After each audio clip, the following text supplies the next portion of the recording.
Hello everyone, triple a bright academy के YouTube channel पर आप सभी का स्वागत है। आज हम फिर से कुछ इंपॉर्टेंट करंट अफेयर करेंगे जो 8 दिसंबर से लेके 14 दिसंबर तक आपको देखने को मिलते हैं। ठीक है, आप लोगों ने आई होप पुराने वाले करंट अफेयर अपने कवर कर लिए होंगे और उससे रिलेटेड जो भी एमसीक्यूज हैं वो अब आपके पास यहाँ पे डाले गए हैं, वो आप अटेम्प्ट करेंगे यहाँ पर एक एक और उसके साथ आप आंसर देंगे। ठीक है, तो चलिए स्टार्ट करते हैं। आप यहाँ पर ये सारे क्वेश्चन चेक करके आप आंसर दे देंगे और अब हम नेक्स्ट पहले इंपॉर्टेंट सेक्शन पे चलते हैं जिसका नाम क्या आता है बच्चे, अपॉइंटमेंट एंड पर्सनालिटीज। ठीक है, तो जो भी इससे रिलेटेड फैक्ट रहेंगे, जो भी हमें जोड़ना होगा वो हम इसके साथ जोड़ते जाएंगे। ठीक है, तो चलिए स्टार्ट करते हैं। आपके पास पहला इंपॉर्टेंट करंट अफेयर। ठीक है, चलिए देखिए बच्चा, आपने पिछला करंट अफेयर बहुत अच्छे तरीके से पढ़ा होगा और उसके साथ आपने एक्स्ट्रा फैक्ट भी ऐड करे होंगे। ठीक है, आज अगर हम बात करें, जितने भी पेपर देखे जा रहे हैं, ठीक है, जितने भी पेपर जो भी मॉक आपके हो रहे हैं उसमें सबसे ज़्यादा क्या डाले जा रहे हैं, करंट अफेयर। तो थोड़ा गौर करेंगे, ध्यान देंगे तो आप कोई भी क्वेश्चन वहाँ पे गड़बड़ नहीं करेंगे। ठीक है,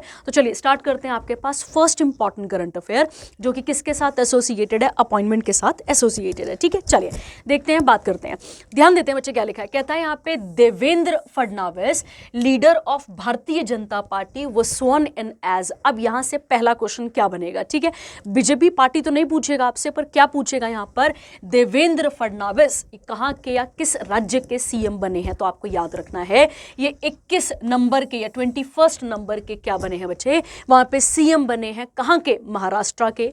और ये इनका अगर हम देखें तो थर्ड टर्म है। अब लगातार तो नहीं कह रहे, पर थर्ड टर्म है, आपको याद रखना है। और जिसका, क्योंकि ये सरकार कैसे बनी है, वहां पे गठबंधन से बनी है। कैसे बनी है बच्चे, गठबंधन, और इसे क्या कह सकते हैं आप यहाँ पे, कोएलिशन या महायुति कोएलिशन भी आप इसे कह सकते हैं, जिसमें बीजेपी, शिवसेना और एनसीपी आपको देखने को मिल जाती है। ठीक है, has a majority of 230 seats in the 288 members in the Maharashtra Assembly election held in November 2024। ठीक है, तो एक आपको याद होगा बच्चे, एक हमने एक टॉपिक भी पढ़ा था, वन नेशन वन इलेक्शन, वो अभी तक तो नहीं आया है हमारे पास। ठीक है, अगर ऐसा होता तो फिर सब सारे इलेक्शन एक ही टाइम पर होते, पर यहाँ पर आपको याद रखना है कि महाराष्ट्र के इलेक्शन कब हुए हैं, तो नवंबर 2024 में आपको देखने को मिलते हैं। ठीक है, अब देखिए कहता है यहाँ पर, ये तो क्लियर हो गया हमें यहाँ तक। अब याद करिए, हमने पिछले करंट अफेयर में भी झारखंड के एक नए सीएम की बात करी थी और उनसे बनने वाले हमने आर्टिकल्स पे भी जोर दिया था। ध्यान देते हैं। ठीक है, मैंने आपको ट्रिक बताई थी पिछली बार भी, वही ट्रिक आप यहां पर दोबारा से याद करेंगे। याद करिए, हमने ट्रिक में क्या पढ़ा था बच्चे, कि जो आर्टिकल नंबर 75 है वो कहता है there shall be a prime minister of India, जिसे कौन अपॉइंट करेगा बच्चे, जिसे कौन अपॉइंट करेगा, प्रेसिडेंट ऑफ इंडिया उसे अपॉइंट करेंगे। तो वैसे ही आपको याद रखना है, जब आप इसमें 89 प्लस करेंगे तो आपके पास क्या आ जाएगा, आर्टिकल नंबर 164। और 164 कहता है कि जो सीएम है उन्हें कौन अपॉइंट करेगा, तो उन्हें उस राज्य का गवर्नर अपॉइंट करेगा। ठीक है, अब यहां पर देखिए क्या लिखा हुआ, कहता है महाराष्ट्र के जो गवर्नर हैं, क्या नाम है बेटा इनका, सीपी राधाकृष्णन, इन्होंने इनको ओथ दिलाई है। ये तो आपको समझ में आ गया, और मैंने आपको उस दिन भी क्लियर करा था, ये ओथ जो लेते हैं वो ओथ कैसी होती है बच्चे, ऑफिस की भी एंड सीक्रेसी की भी। याद करिए, ये भी हम वहां पर कवर, सीक्रेसी SECRA CY, ठीक है, सीक्रेसी की भी ओथ यहाँ पर ये लेते हैं। ठीक है, ये आपको याद रखना है।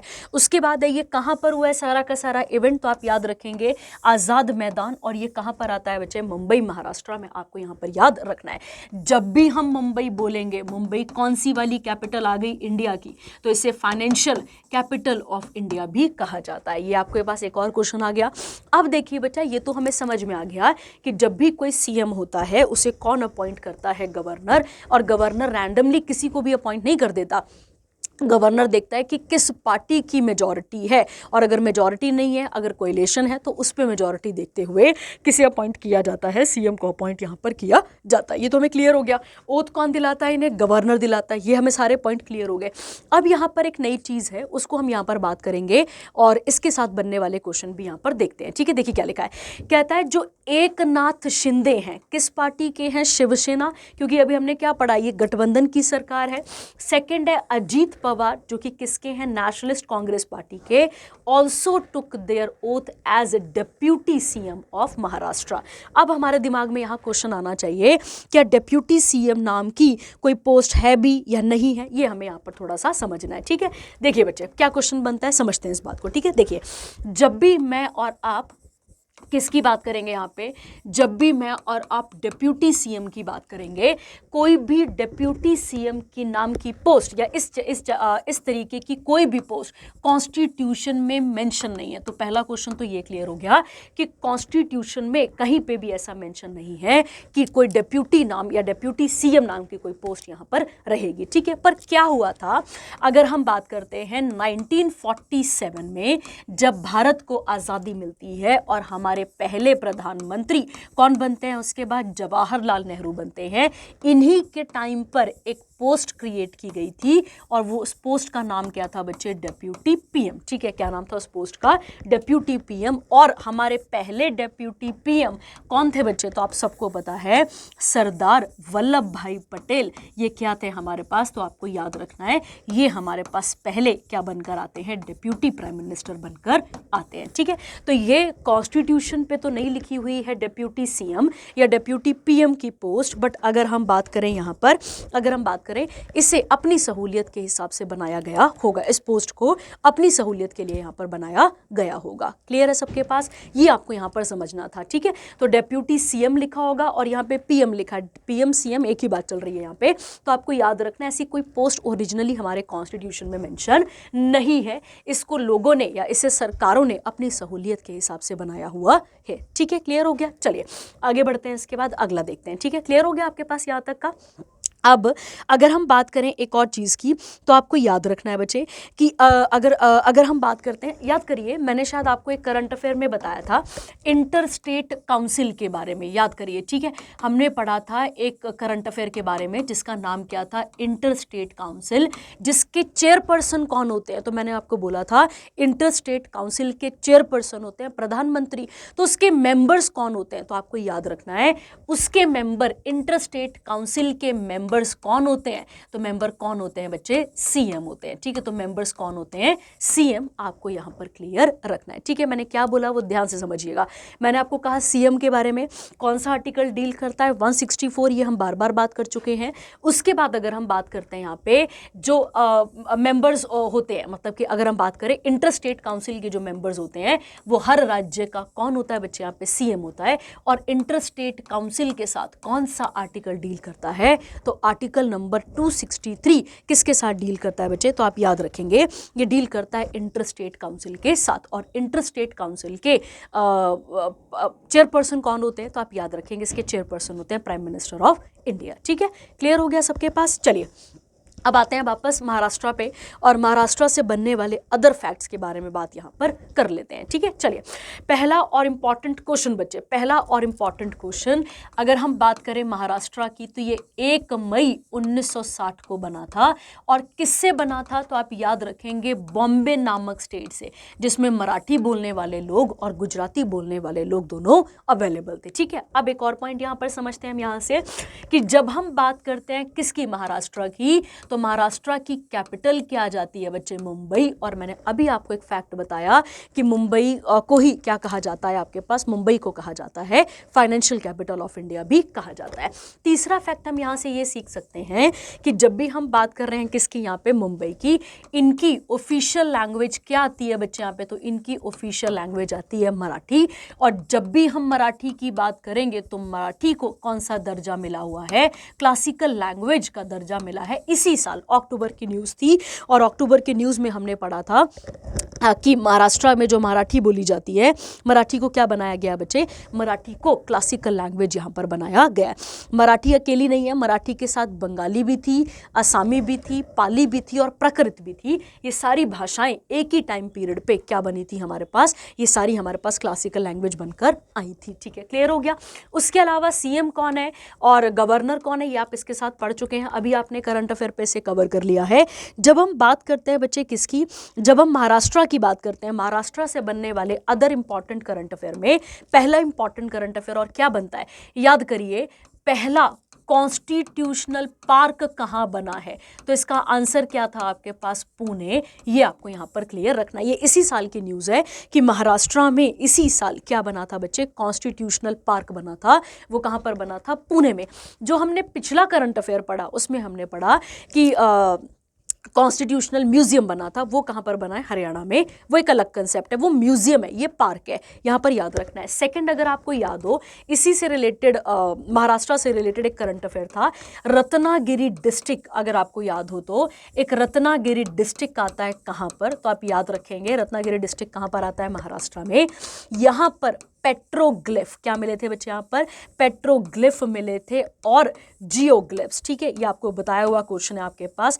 पेट्रोग्लिफ और क्या आता है? इनको जियोग्लिफ्स कहा जाता है, जो कि किसकी इंपॉर्टेंट साइट्स हैं? अगर आपको याद हो, ये किसकी इंपॉर्टेंट साइट है? मीजोलिथिक की क्या आती है बच्चे आपके पास? ये इंपॉर्टेंट साइट्स आती हैं, ठीक है। मीजोलिथिक एज, अगर आपको याद हो, आप एंशिएंट हिस्ट्री में पढ़ते हैं एक चैप्टर स्टोन एज, उसके अंदर ये आपको देखने को मिलता है, ठीक है। क्लियर हो गया सबके पास?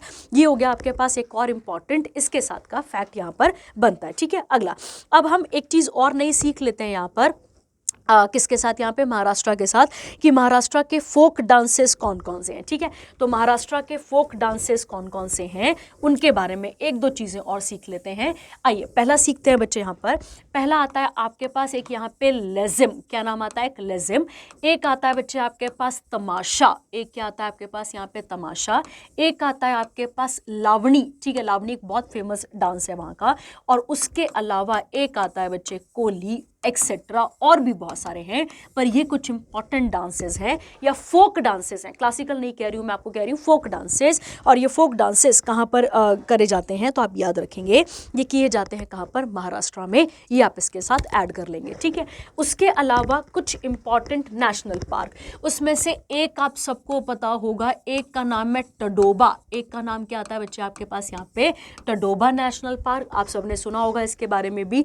टडोबा के अलावा अगर हम बात करें संजय गांधी, ठीक है, संजय गांधी नेशनल पार्क आता है आपके पास, ये लिख लेंगे आप यहाँ पे, संजय गांधी नेशनल पार्क। उसके अलावा एक आता है बच्चे चंदोली, एक कौन सा आता है यहाँ पे? चंदोली। चंदोली के अलावा नवेगांव, ठीक है, नवेगांव, ये भी आपको कहाँ देखने को मिलता है? ये भी इंपॉर्टेंट नेशनल पार्क आपको कहाँ देखने को मिलते हैं? महाराष्ट्र में। एक और इंपॉर्टेंट नेशनल पार्क है जिसे पेंच भी कहते हैं, ठीक है, पेंच, पेंच, और पेंच आपके साथ यहाँ पर भी देखने को मिल जाता है। क्लियर हो गया सबके पास? उसके अलावा पिछले कुछ दिनों पहले भारत सरकार एक प्रोजेक्ट लॉन्च कर चुकी है जिसका नाम क्या आता है बच्चे? सागरमाला, अगर आपको पता हो। और सागरमाला जो है वो कोस्टल एरियाज के साथ डील करता है। इस सागरमाला के अंडर ही एक पोर्ट बनाया गया है जिसका नाम क्या है बच्चे? वंधावन पोर्ट, ठीक है। क्या नाम है इसका? वंधावन पोर्ट। और ये भी कहाँ पर बन रहा है? तो आपको याद रखना, ये भी महाराष्ट्र में बन रहा है, ठीक है। तो ये हो गए आपके पास किसके साथ बनने वाले एक्स्ट्रा क्वेश्चन, महाराष्ट्र के साथ बनने वाले अदर क्वेश्चन आपको देखने को मिल जाते हैं, ठीक है। क्लियर हो गया सबके पास? चलिए अब आगे बढ़ते हैं इसके साथ और अगला देखते हैं, अगला इंपॉर्टेंट करंट अफेयर, ठीक है। चलिए अगला आता है बच्चे 26 नंबर के आरबीआई के गवर्नर बन चुके हैं, ठीक है। देखिए अभी शक्तिकांत दास थे हमारे पास, जिन्हें 2023 में गवर्नर ऑफ द ईयर का अवार्ड भी मिला था। उसके अलावा जो A+ रेटिंग है उसमें भी उन्होंने टॉप करा था, उन्हें A+ रेटिंग मिली थी, ये सब हमने पढ़ा था।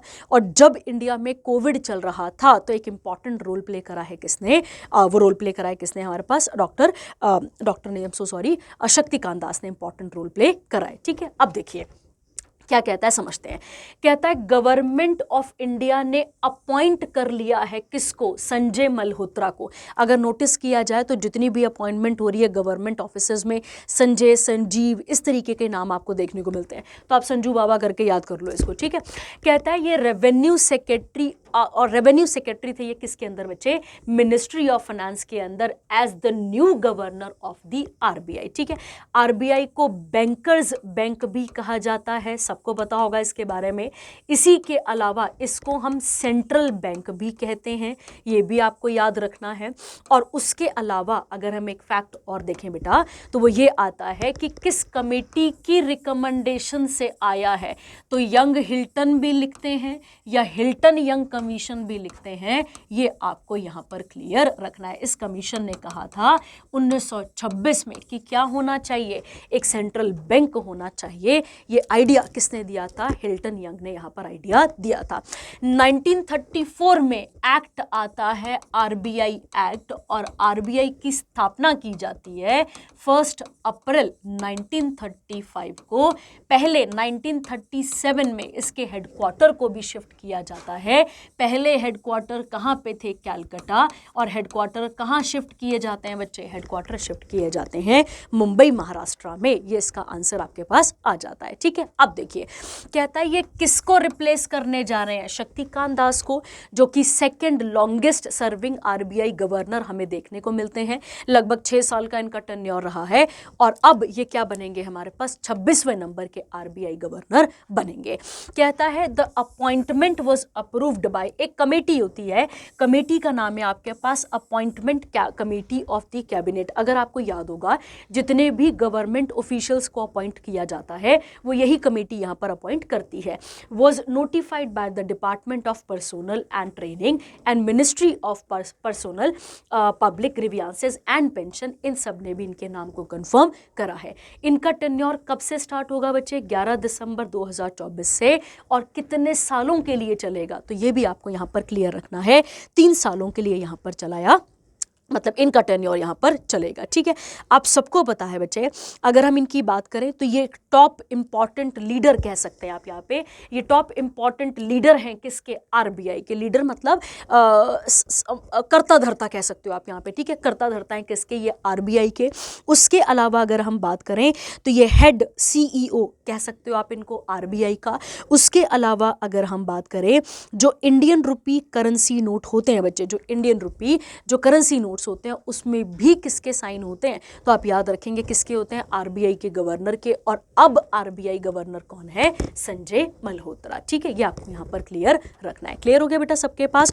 उसके अलावा एक चीज हम और देख सकते हैं कि गवर्नर की क्या क्या रिस्पॉन्सिबिलिटी होती है। एक व्यक्ति जो आरबीआई का गवर्नर बनता है उसकी क्या क्या रिस्पॉन्सिबिलिटी होती है, तो पहली देखते हैं बच्चे। ठीक है, पहली देख लेते हैं, 2-4 इसके बारे में फैक्ट की बात कर लेते हैं। पहली देखते हैं बच्चा, पहली ड्यूटी क्या होती है कि जो मॉनेटरी पॉलिसी है, जो मॉनेटरी पॉलिसी कमेटी है या जो मॉनेटरी पॉलिसी है उसको क्या करना? चेयर करना। तो जब भी मॉनेटरी पॉलिसी कमेटी की कोई मीटिंग होगी उसको चेयर कौन कर रहे होंगे? आरबीआई गवर्नर कर रहे होंगे। ठीक है, उसके अलावा अगर हम बात करें, जितने भी फाइनेंशियल इंस्टीट्यूशंस हैं, फाइनेंशियल इंस्टीट्यूशंस बोलने का मतलब क्या हो गया?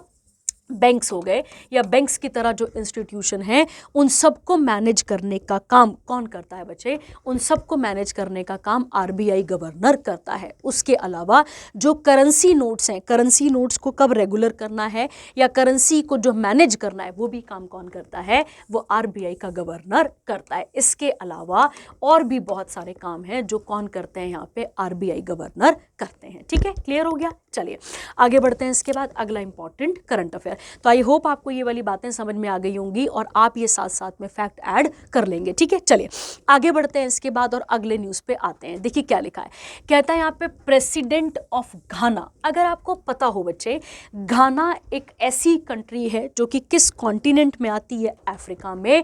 और अफ्रीका के भी किस हिस्से में आती है?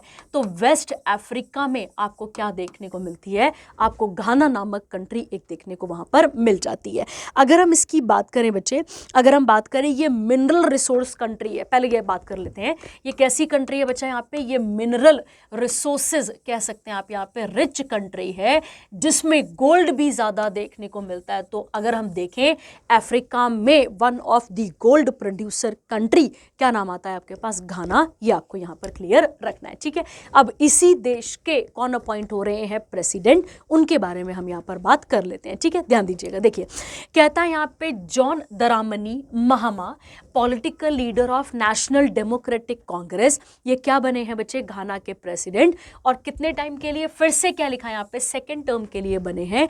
ही won the presidential election by succeeding vice president, क्या नाम है इनका? महमूदू बाबू मियाँ न्यू पेट्रियाटिक पार्टी कैंडिडेट। अब कितने कितने वोटों से हारे, काम का नहीं है। ठीक है, घाना की कैपिटल क्या आती है? एकारा, याद रखेंगे आप। और करेंसी क्या आती है यहाँ पे? इसे सेदी और सीडी या जिस भी तरीके से आप यहाँ पर प्रोनाउंशिएट कर सकते हैं। ठीक है, क्लियर हो गया आपके पास? तो ये हो गया आपके पास एक और इम्पॉर्टेंट करंट अफेयर। चलिए आगे आते हैं और अगला देखते हैं। अगला क्या है बच्चे, 29th प्रेसिडेंट बने हैं किसके, याद करेंगे एशियन क्रिकेट काउंसिल के। किसके बने हैं बच्चे, एशियन क्रिकेट काउंसिल के। अब उनकी आप अपॉइंटमेंट यहाँ पर देखेंगे, ठीक है। देखिए इनका नाम है शम्मी सिल्वा। क्या नाम है बच्चे इनका, शम्मी सिल्वा, जो कि हेड हैं किसके, श्रीलंकन क्रिकेट काउंसिल के, या श्रीलंकन क्रिकेट के हेड है वो। अब वो 29th प्रेसिडेंट बनेंगे किसके बच्चा, एशियन क्रिकेट काउंसिल के। और अगर आप नोटिस करेंगे नाम क्या है, एशियन क्रिकेट काउंसिल, तो किस रीजन को कवर कर रहा होगा, एशिया को कवर कर रहा होगा। ये किसको सक्सीड करने जा रहे हैं, तो आपको याद होगा ये पहले BCCI के भी चेयरपर्सन थे। क्या नाम था इनका, जय शाह सॉरी। और इनको सक्सीड करने जा रहे हैं जो कि चेयरपर्सन बने थे इस who became the chairman of the international cricket council. अब ये किसके चेयरमैन बन गए हैं, इंटरनेशनल क्रिकेट काउंसिल के। कब, 1 दिसंबर 2024। तो इनकी सीट वैकेंट हुई, इनकी सीट में ये आ गए। कहता है एशियन क्रिकेट काउंसिल की जब हम बात करते हैं, इसकी स्थापना कब हुई थी बच्चे, तो क्या लिखा हुआ है वहाँ पे, 1983 में इसकी स्थापना की गई थी। और इसका मेन एम क्या है बच्चे, इसका मेन एम है कि जो भी किससे रिलेटेड है, क्रिकेट से रिलेटेड जो भी प्रमोशन है उसकी, डेवलपिंग है, वो सारा यही करते हैं।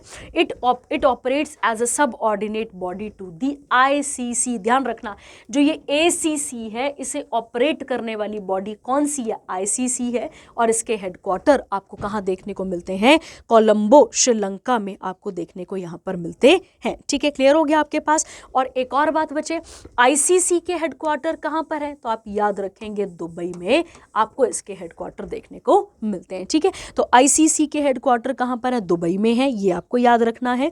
और उसके अलावा अगर हम बात करें ACC की, तो ACC के नए चेयरपर्सन कौन बने हैं, शम्मी सिल्वा बने हैं, ये आपको यहाँ पर याद रखना है। ठीक है, क्लियर हो गया। चलिए आगे बढ़ते हैं इसके साथ और एक दो चीज़ें और आगे बात कर लेते हैं। ठीक है, आप मुझे एक चीज़ बताएंगे, मैंने क्वेश्चन आपको कराया हुआ है, श्रीलंका के साथ हमारी एक मिलिट्री एक्सरसाइज है, मैंने आपको बताई थी शायद, ठीक है, आपको याद होगा। आप मुझे बताएंगे कि मिलिट्री एक्सरसाइज का नाम क्या है। मेरे से बार बार आंसर लिखा जा रहा है यहाँ पे। आप मुझे बताएंगे कि श्रीलंका के साथ हमारी मिलिट्री एक्सरसाइज का नाम क्या है। और एक और बात, इंडिया और श्रीलंका इज कनेक्टेड बाय, याद करेंगे आप, क्या नाम है इसका, पाक स्ट्रेट। क्या नाम आता है बच्चे इसका, पाक स्ट्रेट। और मैंने आपको ये भी बताया है कि इंडिया से ही बुद्धिज्म कहाँ गया था बच्चे, पहले श्रीलंका गया था। ये आपको यहाँ पर क्लियर रखना है। ठीक है, चलिए आगे बढ़ते हैं, अगला देखते हैं। अगला आता है x officio member of IBBI। Ex officio का मतलब क्या होता है, एक्स ऑफिशियो का मतलब होता है बच्चे एडिशनल। क्या मतलब होता है इसका, एडिशनल। इजी भाषा में याद रखो इसका मतलब क्या होता है हमारे पास, एडिशनल। ठीक है, चलिए बात करते हैं। कहता है मिनिस्ट्री ऑफ कॉर्पोरेट अफेयर्स ने अपॉइंट करा है किसको, वैभव चतुर्वेदी को as the ex officio member of insolvency bankruptcy board of India. ठीक है, ध्यान दो बच्चे, मान लेते हैं मैं कोई XYZ नाम की कोई कंपनी हूं और मैंने एज अ कंपनी क्या ले रखा है, यहाँ पे लोन ले रखा है। मैंने एज अ कंपनी क्या लिया हुआ था, बैंक से लोन ले रखा था। उस बैंक को मैंने पे नहीं करा, ठीक है, पर बैंक ने कुछ तो मेरे से रखवाया था ना गिरवी। तो वो अपनी जब रिकवरी करती है चीज़ों को, ठीक है, जब कोई बैंक मतलब जब भी कोई कंपनी डूबती है, जो भी उसने कर्ज लिया होता है, तो उसकी जो एसेट्स, जो उसकी संपत्ति बैंक के पास पड़ी होती है, बैंक उसको बेचकर क्या करता है, रिकवरी करता है। तो यहाँ पर इसी के बारे में, यही एक बॉडी है जो इसके अंदर आती है। तो कहता है अगर हम देखें ये जो वैभव चतुर्वेदी है ये क्या थे अभी, तो ये चीफ जनरल मैनेजर थे क्रेडिट रिस्क रेगुलेशन किसके अंदर, RBI के अंदर। और बस अब ये पहले ये काम कर रहे थे और अब ये क्या अपॉइंट हो गए, यहाँ पे इसके एक्स ऑफिशियो मेंबर अपॉइंट हो चुके हैं। अगर हम इसकी बात करें बच्चा, ये कब आया था, तो ये IBC कोड, IBC ये वाला कोड जो है वो कब आया था, 2016 में। और इसका मेन काम क्या है कि जो oversee the insolvency and bankruptcy processes, ताकि प्रमोटिंग ट्रांसपेरेंसी, अकाउंटेबिलिटी, एफिशिएंसी इन रिजॉल्विंग स्ट्रेस्ड एसेट। ठीक है, स्ट्रेस आपको नाम से क्लियर हो रहा है, ऐसे एसेट जो कि अभी खतरे में है। ठीक है, खतरे मतलब बैंक डूब गया ना, बैंक डूब गया तो उसका जो भी पैसा है उससे पैसा नहीं सॉरी यार, उसकी जो भी एसेट्स है उससे रिकवरी करी जाएगी। ठीक है, चलिए हो गया एक और हमारे पास इंपॉर्टेंट करंट अफेयर। अगला देखिए क्या कहता है, इसी के साथ है। आईबीबी के चेयरपर्सन कौन है? रवि मित्तल। हेडक्वार्टर कहाँ है इसके? नई दिल्ली। इसकी स्थापना कब हुई थी? 1 अक्टूबर 2016 को। ये आपने यहाँ पर याद रखना है, ठीक है, याद रखना है बच्चे। इसको कौन लेकर आया होगा? तो आरबीआई, सेबी और ministry of corporate affair and ministry of finance, ठीक है। तो ये एक इस तरीके की बॉडी है जिसका नाम है insolvency bankruptcy board of India, जिसके नए चेयरपर्सन कौन अपॉइंट हुए हैं? वैभव चतुर्वेदी, ठीक है। चलिए आगे बढ़ते हैं, अगला देखते हैं। अगला आता है बच्चे एफसीए के नए डायरेक्टर जनरल, नए उनके सेक्रेटरी जनरल क्या हुए हैं? अपॉइंट हुए हैं, ठीक है। देखिए आपको पता होगा बच्चे, एक गेम है, उस गेम का नाम है फेंसिंग, जिसमें स्वॉर्ड्स होती हैं बेटा, स्वॉर्ड्स मतलब तलवार जैसा, एक कॉम्बैट गेम होती है ये, जिसमें स्वॉर्ड्स के साथ खेला जाता है, स्वॉर्ड्स खेली जाती हैं, ठीक है। अब देखो क्या कहता है राजीव मेहता, जो कि इंडियन ओलंपिक एसोसिएशन के सेक्रेटरी जनरल थे, अब उनको सेक्रेटरी जनरल बना लिया है किसका? फेंसिंग कॉन्फेडरेशन ऑफ एशिया का। कितने टर्म पीरियड के लिए? फॉर 4 ईयर्स के लिए। और ये कहाँ डिसाइड हुआ? तो ये 37th एफसीए की मीटिंग चल रही थी ताशकंद उज्बेकिस्तान में, वहां पर ये सारी चीजें बोली गई हैं, ठीक है। और ये पहले ऐसे एडमिनिस्ट्रेटर बनेंगे इंडिया के जो इस पोजीशन को होल्ड कर रहे हैं। किससे रिप्लेस कर रहे हैं ये? तो रुस्नी अबू हसन, जो कि मलेशिया के हैं, उनको सक्सीड कर रहे हैं ये। प्रायर टू द अपॉइंटमेंट ये क्या थे? He served as the secretary general of, कहाँ के थे बच्चा ये? तो एफसीआई के। एफसीआई मतलब फेंसिंग एसोसिएशन ऑफ इंडिया के भी मेंबर ये थे, ठीक है। क्लियर हो गया आपके पास? तो ये आ गया आपके पास एक और इंपॉर्टेंट यहाँ पर करंट फेयर, ठीक है। चलिए अब इसके साथ एक क्वेश्चन हम निकाल लेते हैं कि इंडियन ओलंपिक एसोसिएशन कब बनी थी? तो आप याद रखेंगे 1927 में। हेडक्वार्टर कहाँ है इसके? तो नई दिल्ली। आपको यहाँ पर क्लियर रखना है, हेडक्वार्टर कहाँ है बेटा इसके? नई दिल्ली। और इसकी चेयरपर्सन कौन है? तो इसकी चेयरपर्सन है पीटी ऊषा। ये आपने यहाँ पर क्लियर रखना है, ठीक है। क्लियर हो गया सबके पास? चलिए अब आप मुझे बताएंगे, क्या 2036 के जो ओलंपिक्स है, क्या वो इंडिया प्लान कर रहा है, ठीक है, या नहीं कर रहा है, या इंडिया ने सोचा है, या इंडिया अगर प्लान कर भी रहा है तो कौन सा स्टेडियम है? याद करिए, कुछ स्टेडियम मैंने आपको बताया होगा, नरेंद्र मोदी स्टेडियम करके। तो आप मुझे बताएंगे क्या हम ऐसा प्लान कर भी रहे हैं, नहीं कर रहे हैं, आप मुझे बताएंगे, ठीक है। चलिए आगे बढ़ते हैं इसके साथ। अगला, fencing confederation of Asia, the constitution of FCA was amended. अब ये सब तो नहीं याद रह सकता बच्चे आपको, बस आप इतना याद रखेंगे, इसके हेडक्वार्टर कहाँ पर है? दुबई, यूएई में। मेंबर कितने हैं इसके? 46। और कब इसकी स्थापना हुई थी? 1988। ये आपको यहाँ पर क्लियर रखना है, ठीक है। चलिए अगला आता है पीएम ऑफ बुर्किना फासो, ठीक है। अब बेटा देखो नाम कितना खतरनाक है, पहले तुम ये देखो, देखो यहाँ पे कहता है रिमतलबा जीन एम्यूनल द्रंगो। बेटा अब द्रंगो याद रखो, चलो कैसे भी याद रखो, ठीक है, रिमटा से याद रखो इसको। फॉर्मर कम्युनिकेशन मिनिस्टर थे और अब इनको नया प्रधानमंत्री बना दिया गया है, कहाँ का? Burkina Faso. अब वहीं से देखो पहला क्या लिखा है, ये वेस्ट अफ्रीकन कंट्री है। अभी जो आपने घाना पढ़ी वो भी वेस्ट अफ्रीका में ही आती है, ये आपने यहाँ पर याद रखना है। कहता है ही सक्सीड, बेटा बहुत ही खतरनाक नाम है, आप इसे पढ़ लेना, टम्बेला को सक्सीड करा है। This change followed a decree issued by junta leader, और जुंटा लीडर का नाम क्या है? Ibrahim Traore, which announce the dismissal of prime minister. अब इन्हें निकाल दिया गया, इनको यहाँ पर रख लिया गया, ठीक है। अब देखिए कहता है एक मिलिट्री जुंटा है क्या? जुंटा का मतलब ग्रुप होता है, याद रखना। A military junta is a form of government controlled by a group of military leaders, ठीक है। और बुर्किना फासो की कैपिटल क्या आती है? बेटा देखो नाम कितना खतरनाक है इसका, अब इसे क्या ही पढ़ेंगे, उगाऊ पढ़ लो बेटा, खुद ही पढ़ लो, ठीक है। क्या नाम है इसका खतरनाक सा? उआ गाओ दुगोआओ, ठीक है, जो भी है बेटा, गाओ बस, ठीक है, याद रखना गाओ करके, ये आपके पास इसका आंसर आ जाता है, ठीक है। चलिए आगे बढ़ते हैं। अगला आता है बच्चे केयर टेकर पीएम बने हैं किसके? सीरिया के, ठीक है। अब आपको याद होगा बच्चे, अगर हम बात करते हैं किसकी? सीरिया की, तो सीरिया कहाँ पर आता है? तो पहला तो यही क्वेश्चन बन जाएगा दीवार में, क्वेश्चन पेपर में, वेस्ट एशिया आपके पास यहाँ पर आ जाता है। सीरिया में अगर आपको पता हो बच्चे तो सिविल वॉर चल रही है। क्या चल रही है वहां पे? Civil war. सिविल वॉर वो वॉर होती है जब अपने ही लोग विद्रोह कर रहे होते हैं, ठीक है, तो उसे सिविल वॉर कह दिया जाता है। तो कहता है Mohammed al Bashir headed the Hayat Tahrir al Sham और HTS rebel was appointed as the caretaker prime minister of the transitional, ठीक है। अब याद रखो बेटा, एक सरकार गिर रही है तो दूसरी सरकार वहां पर बनाई गई है। अब ये सरकार पक्की है या नहीं है, पर अभी के लिए केयर टेकर प्राइम मिनिस्टर वहां पर बनाया गया है, ठीक है। ये आपने यहाँ पर याद रखना है, ठीक है।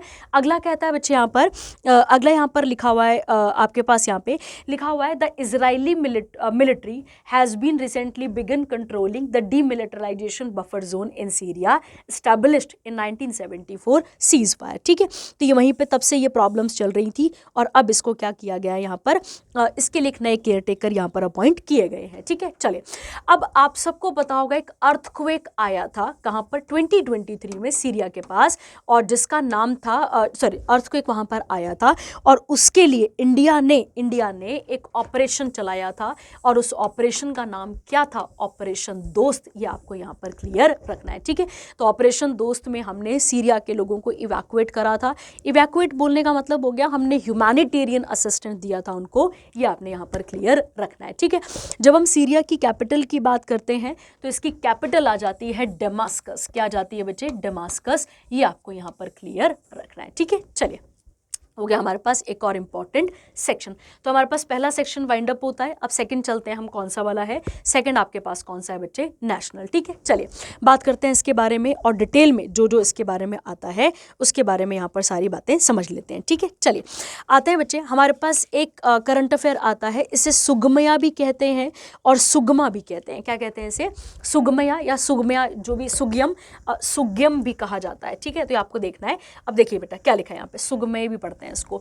सुगमय भारत अभियान, जिसको असेसिबल इंडिया कैंपेन भी कहा जाता है, ये हमारे आपके लिए नहीं है, ये उन बच्चों के लिए या उन लोगों के लिए है जो पर्सन विद डिसेबिलिटीज है, मतलब जिनको आप PWD भी कह सकते हैं, ठीक है।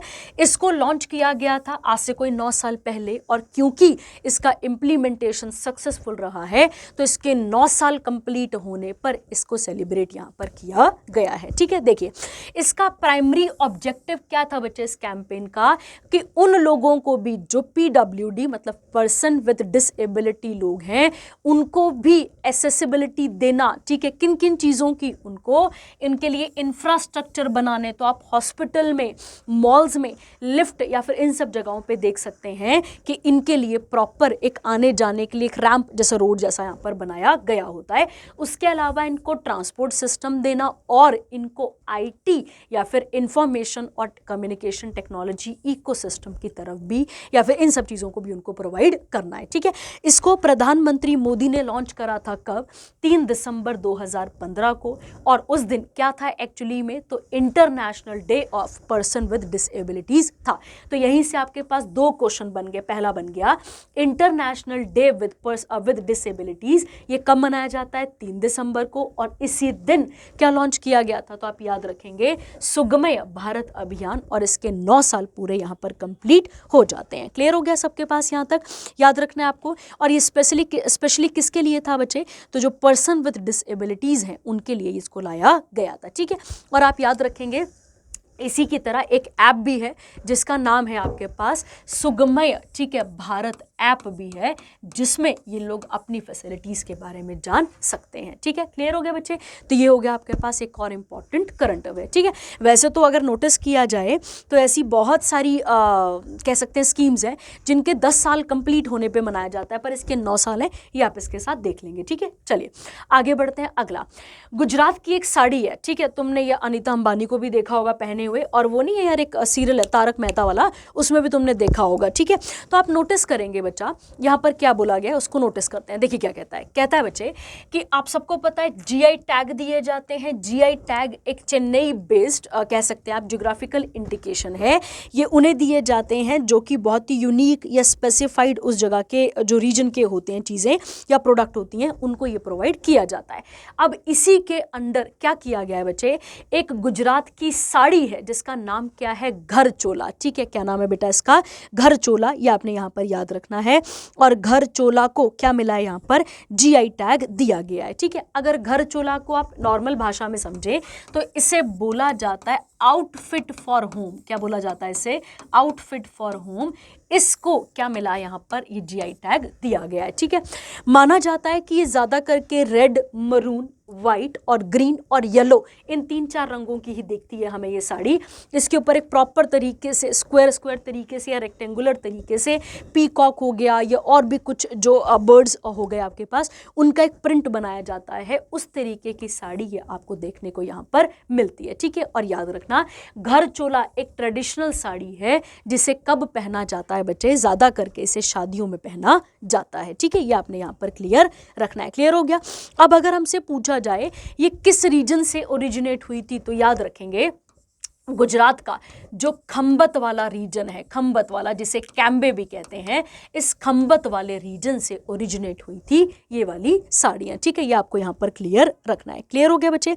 उसके अलावा अगर हम बात करते हैं ये गुजरात का कौन से नंबर का जीआई टैग है, 27th नंबर का, with 23 of them recognising handicraft. उसमें से 23 क्या है, हैंडीक्राफ्ट मतलब हाथ से बनने वाली चीज़ें हैं। ठीक है, चलिए अब हम बात करते हैं किसके बारे में, गुजरात से बनने वाले कुछ इंपॉर्टेंट फैक्ट। उसमें से पहला, 1 मई 1960 को ये क्या बना था हमारे पास बनकर तैयार हुआ था गुजरात। याद करिए, अभी थोड़ी देर पहले मैंने बोला कि जो गुजराती स्पीकिंग लोग हैं उन्हें यहाँ पर अलग किया गया था और मराठी बोलने वाले लोगों को अलग किया गया था। ठीक है, सीएम कौन है इसके, तो आप याद रखेंगे भूपेंद्र भाई पटेल कहा जाता है, पर आप भूपेंद्र पटेल करके याद कर लेंगे। ठीक है, अगर हम बात करें कि इसके गवर्नर कौन है, तो आप याद रखेंगे आचार्य देवव्रत। ये आचार्य देवव्रत पहले हिमाचल के भी थे, तो आचार्य देवव्रत। ठीक है, आपने याद रखना है ये कौन आते हैं, यहाँ पे गवर्नर आ जाते हैं। उसके अलावा अगर हम बात करें, आज हमें क्लास में भी क्वेश्चन कर रहे थे, वहाँ पे भी ये क्वेश्चन था आपके पास, कुछ एमसीक्यूज करा रही थी मैं वहाँ पर, तो वहाँ पे एक क्वेश्चन था कि कौन कौन से नेशनल पार्क है वहाँ पर। तो देखिए बच्चा, एक आपको याद रखना है वहाँ पर ब्लैक बक, एक कौन सा याद रखेंगे आप यहाँ पे, ब्लैक बक नेशनल पार्क। उसके अलावा मेराइन या मरीन जो भी आप इसे कहते होंगे नेशनल पार्क। उसके अलावा अगर हम बात करें गिर इम्पॉर्टेंट नेशनल पार्क, उसके अलावा वंसदा नेशनल पार्क, ये सारे आपको कहाँ देखने को मिलते हैं, गुजरात में देखने को आपको मिलते हैं। ठीक है, गिर बहुत फेमस है एंड गिर इज़ फेमस फॉर लायन और लॉयन, जो भी आप कहते हो इसके साथ ऐड कर सकते हैं। क्लियर हो गया। अगर हम फोक डांसेस की बात करें तो फोक डांसेस में गरबा, ठीक है, उसके अलावा डांडिया, ये बहुत फेमस डांस है कहाँ के बेटा, तो आप याद रखेंगे ये डांस कहाँ के हैं, गुजरात के हमें देखने को यहाँ पर मिलते हैं। ठीक है, उसके अलावा 2 और हैं, उसमें से आप ऐड कर लेंगे। एक है तिपानी भी कहते हैं इसे, तिपानी कहते होंगे, और भवई। ठीक है, सॉरी फॉर प्रोनाउंसिएशन, गड़बड़ हो सकती है, पर भवई, इस तरीके के डांसेस आपको देखने को मिलते हैं कहाँ पर, गुजरात में। क्लियर हो गया बच्चे। चलिए अब हम आगे बढ़ते हैं और अगला इंपॉर्टेंट करंट अफेयर देख लेते हैं। ठीक है, चलिए। अच्छा, एक और बात है ना, गुजरात में आप सबको पता है एक इंपॉर्टेंट पोर्ट भी है, उस पोर्ट का नाम क्या आता है बच्चे, कांडला, और कांडला का ही नया नाम क्या है, दीनदयाल पोर्ट। क्या नाम है बच्चे इसका, दीनदयाल पोर्ट। ठीक है, बस इतना आप याद रखेंगे। चलिए आगे बढ़ते हैं। अगला आता है इंडिया का पहला ग्रीन हाइड्रोजन फ्यूलिंग स्टेशन है। ठीक है, ग्रीन हाइड्रोजन कौन सा है बच्चे, फ्यूलिंग स्टेशन है। जैसे पेट्रोल पंप्स होते हैं वैसे ये क्या आ गया आपके पास यहाँ पे, या सीएनजी पंप्स होते हैं, वैसे आपको याद रखना यहाँ पर क्या आ जाएगा आपके पास, ग्रीन हाइड्रोजन फ्यूलिंग स्टेशन आ जाएगा। ठीक है, कहाँ खुला है बच्चे, अब बात करते हैं। देखिए, यूनियन मिनिस्टर मनोहर लाल खट्टर, जिनके पास minister of power, housing and urban affair है, उन्होंने पहला ग्रीन हाइड्रोजन फ्यूलिंग स्टेशन खोला है कहाँ पर, लेह लद्दाख में। ये क्लियर हो गया आपके पास। कहता है स्टेशन की अगर हम बात करें, इसे डिजाइन कौन कर रहा है, तो हैदराबाद, और हैदराबाद किसकी राजधानी है, Telangana. Telangana based Amara Raja infra private limited for NTPC, ध्यान देना, नेशनल थर्मल पावर कॉरपोरेशन। ठीक है, अगर आपको याद हो एनटीपीसी का पुराना नाम भी यही था, बस लिमिटेड ऐड हो गया, कोई बड़ी बात नहीं है। तो ये आपको यहाँ पर याद रखना है, इसने इसको क्या करा है, डिजाइन, और इसको तैयार यहाँ पर करा है। ठीक है, क्लियर हो गया आपके पास। चलिए आगे बढ़ते हैं बच्चे। और एक आपको पता होना चाहिए बच्चे, जब हम ग्रीन हाइड्रोजन की बात करते हैं, जब हम पानी का इलेक्ट्रोलिसिस करते हैं, इलेक्ट्रोलिसिस से हम हाइड्रोजन अलग करते हैं, ऑक्सीजन अलग करते हैं, ये एक प्रोसेस होती है। उस प्रोसेस से हम क्या जनरेट करते हैं, ग्रीन हाइड्रोजन। आपको पता है हमें नेट ज़ीरो एमिशन करना है, याद करिए आप, हमने पढ़ा था कि हमें नेट ज़ीरो एमिशन करना है 2070 तक। उसके अलावा national hydrogen green energy mission चला था। ऐसे बहुत सारे मिशन हम पहले भी पढ़ चुके यहाँ पर हैं। ठीक है, क्लियर है आपके पास। चलिए अब हम लद्दाख के बारे में बात कर लेते हैं, 3-4 चीज़ों के ऊपर क्या क्या क्वेश्चन आता है वो देख लेते हैं। ठीक है, देखिए बच्चा, जब हम बात करते हैं किसकी, लद्दाख की, तो हम सबको पता है कौन सा आर्टिकल रिवोक हुआ था, 370। 2 यूटी बनी थी हमारे पास, 2 यूटी में से एक यूटी का नाम क्या आता है आपके पास, 2 यूटी बनी थी ना, एक बनी थी आपके पास लद्दाख और एक कौन सी बनी थी बच्चे, जम्मू एंड कश्मीर। ठीक है, लद्दाख की बात करते हैं तो 31 अक्टूबर 2019 को इसका गठन किया गया था, सेम जम्मू कश्मीर को भी किया गया था। और याद रखना है आपने, लद्दाख और जम्मू कश्मीर का हाई कोर्ट कॉमन है, ये मैं आपको पहले भी बता चुकी हूँ क्लासेस में भी कि इनका हाई कोर्ट कॉमन है, याद रखना है। और जब भी हम हाई कोर्ट कॉमन की बात करते हैं, कौन सा amendment, 7th constitutional amendment act, कब का बच्चे, 1956 का, ये आपने यहाँ पर क्लियर रखना है। ठीक है, उसके अलावा लद्दाख में कुछ इंपॉर्टेंट फेस्टिवल्स हैं, वो आपको याद रखने हैं। ये कोई टीचिंग का पेपर हुआ था, वहाँ क्वेश्चन था ये वाला, एक क्वेश्चन था हेमिस वाला। ठीक है, तो हेमिस नेशनल पार्क भी है, फेस्टिवल भी है, याद रखेंगे आप। उसके अलावा लोसर, लोसर एक ऐसा फेस्टिवल है बेटा जो कि न्यू ईयर, ऐसा कह सकते हैं आप, यहाँ पे न्यू ईयर के तौर पे से सेलिब्रेट यहाँ पर किया जाता है। ठीक है, ये आप यहाँ पर याद रखेंगे। और एक आज हम क्वेश्चन कर रहे थे कि सेंट्रल बुद्धिस्ट रिसर्च सेंटर या बुद्धिस्ट ऐसा कुछ था, बुद्धिस्ट रिसर्च सेंटर, आप इसे सर्च कर लेना, रिसर्च सेंटर था, ये भी कहाँ पर है, ये भी लेह लद्दाख में आपको देखने को मिलता है। ठीक है, चलिए हो गया आपके पास एक और इंपॉर्टेंट करंट अफेयर। आगे बढ़ते हैं, अगला आता है IndiGo recognised as 2024 airline of the year. कोई भारी बात नहीं है इसमें, सीधा सीधा क्वेश्चन है। ठीक है, अब देखिए तो क्या कहता है यहाँ पे, India's preferred carrier IndiGo was named as the 2024 airline of the year by the centre of aviation. मतलब कौन इसे घोषित कर रहा है, सेंटर ऑफ एविएशन मतलब flying, at its 2024 global aviation award for excellence. अब इसमें एक क्राइटेरिया नहीं होता, याद रखना। ठीक है, कभी भी एक क्राइटेरिया नहीं होता है, इसके मल्टीपल फैक्टर्स होते हैं और मल्टीपल क्राइटेरियाज होते हैं जिसके अंदर इन्हें अवार्ड यहाँ पर दिया जाता है। CAPA एक ऐसा ट्रस्ट है जो किससे डील करता है, एविएशन मार्केट इंटेलिजेंस से and a part of aviation week network. ठीक है, तो इसमें कोई भारी बात नहीं है कराने वाली आपको।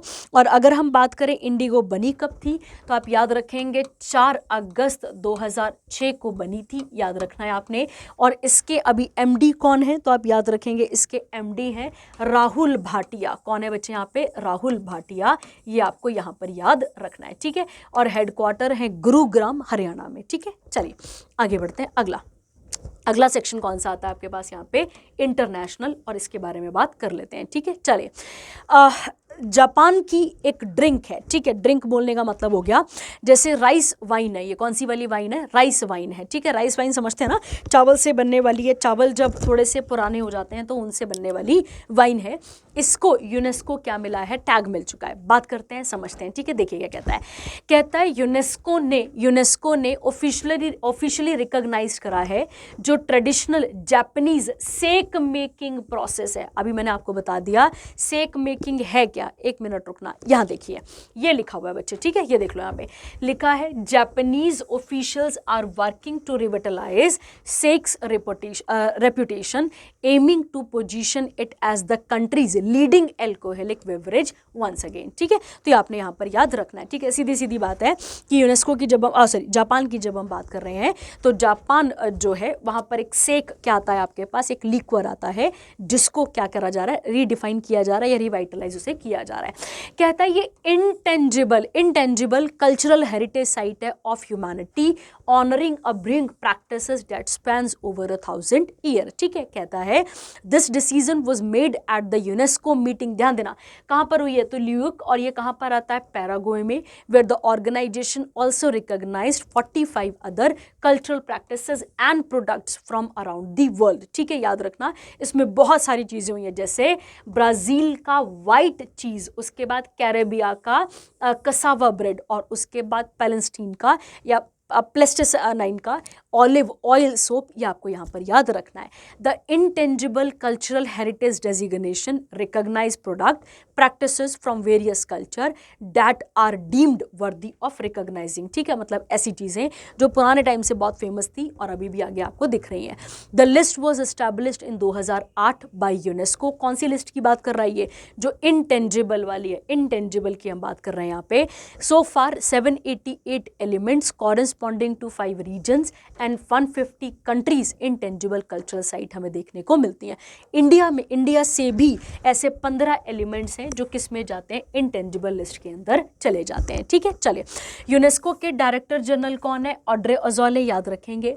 हेडक्वार्टर कहाँ पर है, पेरिस, फ्रांस, और ये कब बना था, 16 नवंबर 1945 को ये बनकर तैयार हो चुका था। ठीक है, चलिए अब देखते हैं यहाँ से फैक्ट सीख लेते हैं एक दो, और उसके साथ क्या क्या बनता है वो देखते हैं। ठीक है, देखिए इंडिया की फर्स्ट यूनेस्को साइट्स कौन कौन सी थी, तो आपको याद होना चाहिए कौन कौन सी थी। तो एक आपको याद रखना है अजंता केव्स, एक कौन सी आती है आपके पास, एलोरा केव्स, एक कौन सा आता है ताजमहल, एक आता है आगरा फोर्ट। ठीक है, तो ये कुछ इंपॉर्टेंट क्या आ जाती हैं आपके पास, इंडिया की फर्स्ट यूनेस्को साइट्स ही आपके पास बनकर तैयार हो जाती हैं।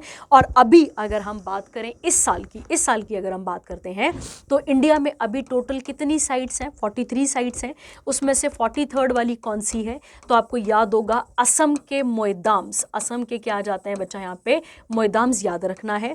42nd कौन सी आती है आपके पास, 42nd जो शांति निकेतन, अगर आपको कहाँ के एम्बलम थे, होयशाला डायनेस्टी के जो एम्बलम्स थे। ठीक है, एम्बलम्स याद रखेंगे आप, वो आ जाते हैं 2023 में। उसके अलावा 41st आ जाता है आपके पास शांति निकेतन। 41st कौन सा वाला आता है आपके पास, शांति निकेतन, याद रखना है आपने। ठीक है, कौन सा आ गया ये, शांति निकेतन वाला, शांति निकेतन। और शांति निकेतन कहाँ है बच्चे, वेस्ट बंगाल। होयशाला कहाँ के थे, तो कर्नाटका, याद रखना है। और उसके अलावा अगर हम बात करें यहाँ पे कौन कौन से हो गया आपके पास ये साइट्स, ये हो गई आपके पास 43rd, 42nd, 41st, और एक आप देख लेंगे 40th देख लेंगे। तो 40th में काकातिया डायनेस्टी, जो कि कहाँ पे थी, तेलंगाना में। ठीक है, काकातिया डायनेस्टी। ठीक है, इसके भी एक एम्बलम्स कैसे कह सकते हो आप, यहाँ पे एम्बलम नहीं टेम्पल्स हैं यहाँ पर, और वो टेम्पल्स को क्या मिला है, यूनेस्को साइट्स यहाँ पर मिली हुई है। ठीक है, चलिए, तो ये हो गई आपके पास 40, 41, 42, 43। ठीक है, चलिए आगे बढ़ते हैं। अच्छा, ये आप मुझे बताएंगे ईयर कि कब इन सबको क्या मिला था, 1983 है, 84 है, 85 है, आप मुझे बताएंगे। ठीक है, चलिए आगे बढ़ते हैं। अगला याद करो, इस करंट अफेयर को हमने पिछले कुछ पिछले कुछ हफ्ते पहले पढ़ा भी था। ठीक है, देखिए क्या कहता है 55th एडिशन होने जा रहा है इंटरनेशनल फिल्म फेस्टिवल का, और कहाँ पर होगा बेटा ये, तो ये श्यामा प्रसाद मुखर्जी स्टेडियम में होगा। और ये स्टेडियम कहाँ पर है, पणजी कहाँ पर आता है, गोवा में। पहला क्वेश्चन, गोवा कौन सी नदी के किनारे है, तो Goa is situated on the bank of river Mandovi भी लिखते हैं, या आप इसके साथ देख लेंगे। उसके अलावा अगर हम गोवा की बात करते हैं तो गोवा में ही फर्स्ट प्रिंटिंग प्रेस आई थी इंडिया की। ठीक है, तो इंडिया में पहली प्रिंटिंग प्रेस कब आई थी, तो गोवा में, याद रखना है आपने 1556 में। ठीक है, अब देखिए बच्चा क्या कहता है थीम क्या थी इसकी, young film makers the future is now reflecting the importance of youth in shaping the future of cinema. तो सीधी सीधी बात है, सिनेमा से ये एसोसिएटेड है। अब इसमें ओपनिंग सेरेमनी कौन कौन होस्ट कर रहा था, तो अभिषेक बैनर्जी, उसके अलावा भूमि पेडनेकर, आप सबने देखा है एक्ट्रेस को, एक्टर एक्ट्रेस को। Best film opened with the Asia premiere, वो कौन सी थी? Better Man. और ये बेटर मैन किसकी मूवी है? तो ये Australian film directed by Michael Gracey, जो कि किसके बारे में बताती है? एक पॉप स्टार थे, उनके बारे में यहाँ पर बताती है। ठीक है, क्लियर हो गया आपके पास। उसके अलावा सेकंड हम बात करें अगर इसी के अंदर, तो कहता है इसका अगर कंक्लूजन पार्ट देखें तो क्लोजिंग फिल्म क्या नाम था उसका? ड्राई सीजन, याद रखेंगे। जिसे किसने करा है? तो चेज एक फिल्म मेकर है जिनका नाम है Bohdan Salma, depicting the story of humanity, sustainability, generational bonds and a conflict between the two family clans. ये इसके साथ यहाँ पर डील करता है। ठीक है, तो ये इसके साथ यहाँ पर एसोसिएटेड था। ठीक है, चलिए अब हम बात करते हैं बेटा यहाँ पर किसके बारे में? सबसे पहले इंटरनेशनल फिल्म फेस्टिवल के बारे में। ठीक है, इंटरनेशनल फिल्म फेस्टिवल कब बना था बच्चे? तो इसका आंसर है 1952 में। ठीक है, और इन्होंने बीच में 2004-5 के आसपास, 2004-5 के आसपास इन्होंने डिसाइड कर लिया कि हर साल हमारा एक वेन्यू ज़रूर होगा, और वो वेन्यू कहाँ पर होगा? वो वेन्यू गोवा पे होगा। ठीक है, पहले ऐसा नहीं था, फिर बाद में क्या कर दिया गया? बाद में गोवा को ही क्या कर दिया गया? कंफर्म कर दिया गया। ठीक है, अब एक और बात, इस इवेंट को ओपन करने वाले कौन थे? तो आपको याद रखना है इस इवेंट को ओपन करने वाली कौन थी? Ministry of information. ठीक है, ministry of information and broadcasting, ये आपने यहाँ पर याद रखना है। ठीक है, कौन सी आती है? Information of ministry of information and broadcasting. कौन थे बच्चे? तो ये थे अश्विनी। ठीक है, अश्विनी वैष्णव, ये आपने यहाँ पर क्लियर रखना है। ठीक है, ये आ गए मंत्री। ठीक है, क्लियर हो गया बच्चे। अब एक क्वेश्चन और निकालो यहीं से, इसी शीट पे लिखा हुआ है, वो है श्यामा प्रसाद मुखर्जी। कौन थे बच्चा ये श्यामा प्रसाद मुखर्जी? तो आपको याद रखना है श्यामा प्रसाद मुखर्जी एक इंडियन पॉलिटिशियन भी थे जिन्होंने मिनिस्ट्री ऑफ इंडस्ट्री, ध्यान देना, ministry of industry and supply रहे हैं, ये मंत्री रहे हैं इसके, मिनिस्ट्री ऑफ इंडस्ट्री और सप्लाई रहे हैं। किसके आगे?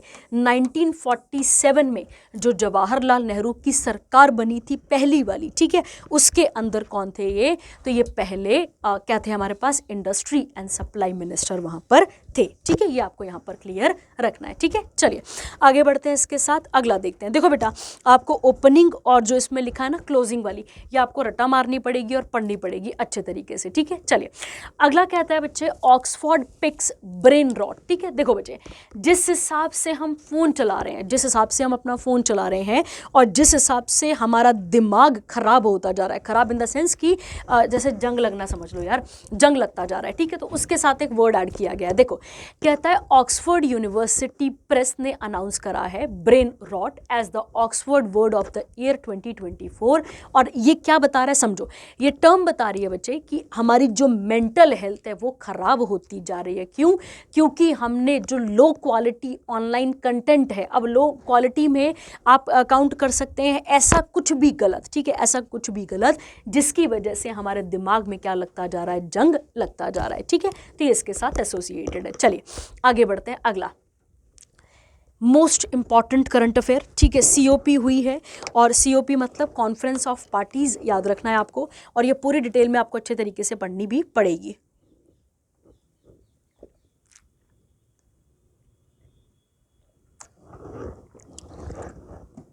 चलिए बात करते हैं इसके बारे में और क्लियरली समझते हैं क्या है यहाँ पे। ठीक है, देखिए कहता है आपके पास बच्चे कि 29th नंबर की सीओपी हुई है। कौन से नंबर की हुई है बच्चे? 29th नंबर की सीओपी हुई है to the United Nation framework. किसके ऊपर फोकस है इसका? Climate change. कहाँ पर हुई है? Baku, Azerbaijan. और कब से कब तक? 11 से लेके 22 नवंबर 2024 तक। कहता है यहाँ पर यूएन, इसके जो क्लाइमेट चेंज के जो एग्जीक्यूटिव सेक्रेटरी हैं, जिनका नाम क्या आता है? साइमन स्टेले, इन्होंने इसका उद्घाटन करा था। अब इस इवेंट में एक ही मीटिंग नहीं हो रही है, इसके साथ मल्टीपल चीज़ें चल रही हैं। समझो, इसी के साथ क्योटो प्रोटोकॉल जो मीटिंग हुई थी, उसके अलावा 6th सीओपी जो कि किसके ऊपर चल रही है? Paris agreement. ये सब भी इस इवेंट के साथ इंक्लूडेड हैं, ये आपको यहाँ पर क्लियर रखना है। ठीक है, अब देखिए क्या कहता है। कहता है यहाँ पे the 61st session of the subsidiary board of scientific and technological advice and the subsidiary body for implementation will also conducted along side the event. इतना नहीं याद होने वाला बच्चे, हमें याद रखना है कि किन किन किन ने इनके साथ पार्टिसिपेट करा है। कहता है जो COP29 की जो प्रेसिडेंसी है, जो कहाँ पर हो रही है बच्चे, अजरबैजान कर रहा है। अनाउंस्ड दैट बाकू जो है, बाकू क्या करेगा, बाकू फाइनेंस गोल एक सेटअप किया जाएगा जिसमें डेवलपिंग कंट्रीज को हर साल क्लाइमेट फाइनेंस के नाम पे $1.3 ट्रिलियन दिया जाएगा, जो कि पहले इनका गोल था 100 बिलियन और अब कितना हो चुका है 1.3 बिलियन, ताकि इन सब चीज़ों में भी ग्लोबल इन्वेस्टमेंट बढ़ चुके। इंडिया भी इसी समय पे फोकस कर रहा है accountability, green credit, fair financing और अचीव करने की कोशिश कर रहा है क्लाइमेट गोल्स को। ठीक है, याद रखना है आपने। COP29 और भी नए ऑपरेशनल स्टैंडर्ड्स रखेगा, जिसमें global carbon market under Paris agreement article 6, ये सब बेटा नहीं याद होगा आपको थोड़ा थोड़ा इसके साथ यहाँ पर पढ़ के चलना है। कहता है वर्ल्ड का लार्जेस्ट मल्टीलेटरल डेवलपमेंट बैंक ने अनाउंस करा है new climate finance goal at COP29 pledging to increase funding for low and middle income countries, और कितना पैसा दिया जाएगा इनको 120 billion annually by 2030। Union minister Kirti Vardhan Singh ये इंडिया की स्टेटमेंट वहाँ पर बता रहे हैं किसमें, और इस मीटिंग में वो भी पार्टिसिपेट यहाँ पर कर रहे हैं। अब इंडिया का टारगेट क्या है बच्चे इसमें, तो इंडिया का टारगेट है कि इंडिया को रिन्यूएबल एनर्जी कैपेसिटी बढ़ानी है और कितनी लेकर जानी है 500 गीगावाट, और ये टारगेट हमने कब तक रखा हुआ है 2030 तक, आपको भी कई बारी मैंने ये बताया हुआ है। उसके अलावा इसमें अफगानिस्तान के जो डेलीगेट्स थे वो भी अटेंडेड थे, और आपको पता है कि अफगानिस्तान को किसने टेक ओवर करके रखा हुआ है, तालिबान ने। अफगानिस्तान का रैंक देखा जाए तो 6th मोस्ट वल्नरेबल है, वल्नरेबल मतलब अच्छे हालात नहीं है वहाँ पे क्लाइमेट को लेकर। सऊदी अरेबिया ने अपना पहला कार्बन क्रेडिट एक्सचेंज यहाँ पे लॉन्च करा है। It is managed by the regional voluntary carbon market company, the platform which is design to strengthen the voluntary carbon market.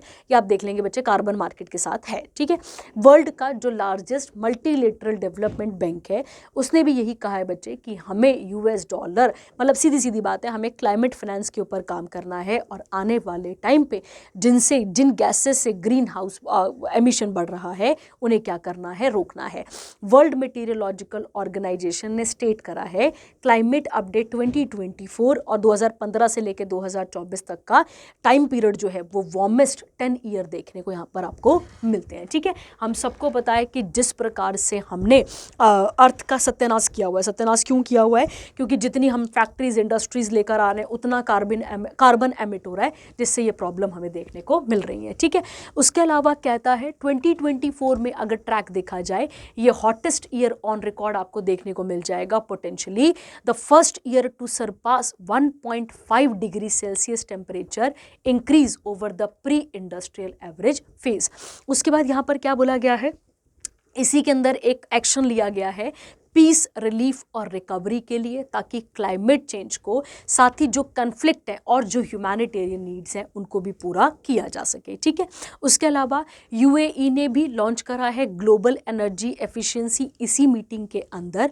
उसके बाद UAE ने अनाउंस करा है वर्ल्ड का पहला ChatGPT टूल, किसके लिए, एग्रीकल्चर कम्युनिटी के लिए। उसके अलावा 2025 का जो COP होगा 30 जिसको बोलेंगे, वो कहाँ पर होने वाला है, ब्राज़ील में, याद रखना है आपको। और अगर हम UNFCCC की बात करें तो इसके हेडक्वार्टर कहाँ देखने को मिलते हैं, हमें बॉन जर्मनी में देखने को यहाँ पर मिलते हैं। ठीक है, तो ये आपको डेटा थोड़ा सा पढ़ना पड़ेगा इसका अच्छे तरीके से, ताकि आपको यहाँ पर क्लियर हो सके। ठीक है, क्लियर हो गया, चलिए आगे बढ़ते हैं इसके साथ और अगला इंपॉर्टेंट करंट अफेयर देखते हैं। ठीक है, चलिए अगला कहता है बच्चे कि वर्ल्ड का पहला नेशनल साउंड स्पेस। ठीक है, एक्चुअली में ये क्या है तो आप समझते हैं, एक वहाँ पे कह सकते हो आप रैप वो होते हैं ना, रैपिस्ट जो यार म्यूजिक करते हैं, ठीक है, वो वाला यहाँ पे, तो उसके साथ है।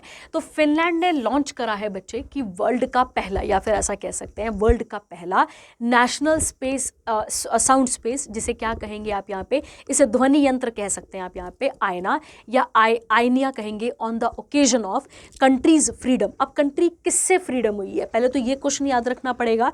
और अगर हम बात करें बेटा इसकी, तो ये 1917 में आज़ाद हुई थी। किससे, ये 1917 1917 में आज़ाद हुई थी। किससे? रशियन एम्पायर से। किससे बच्चे?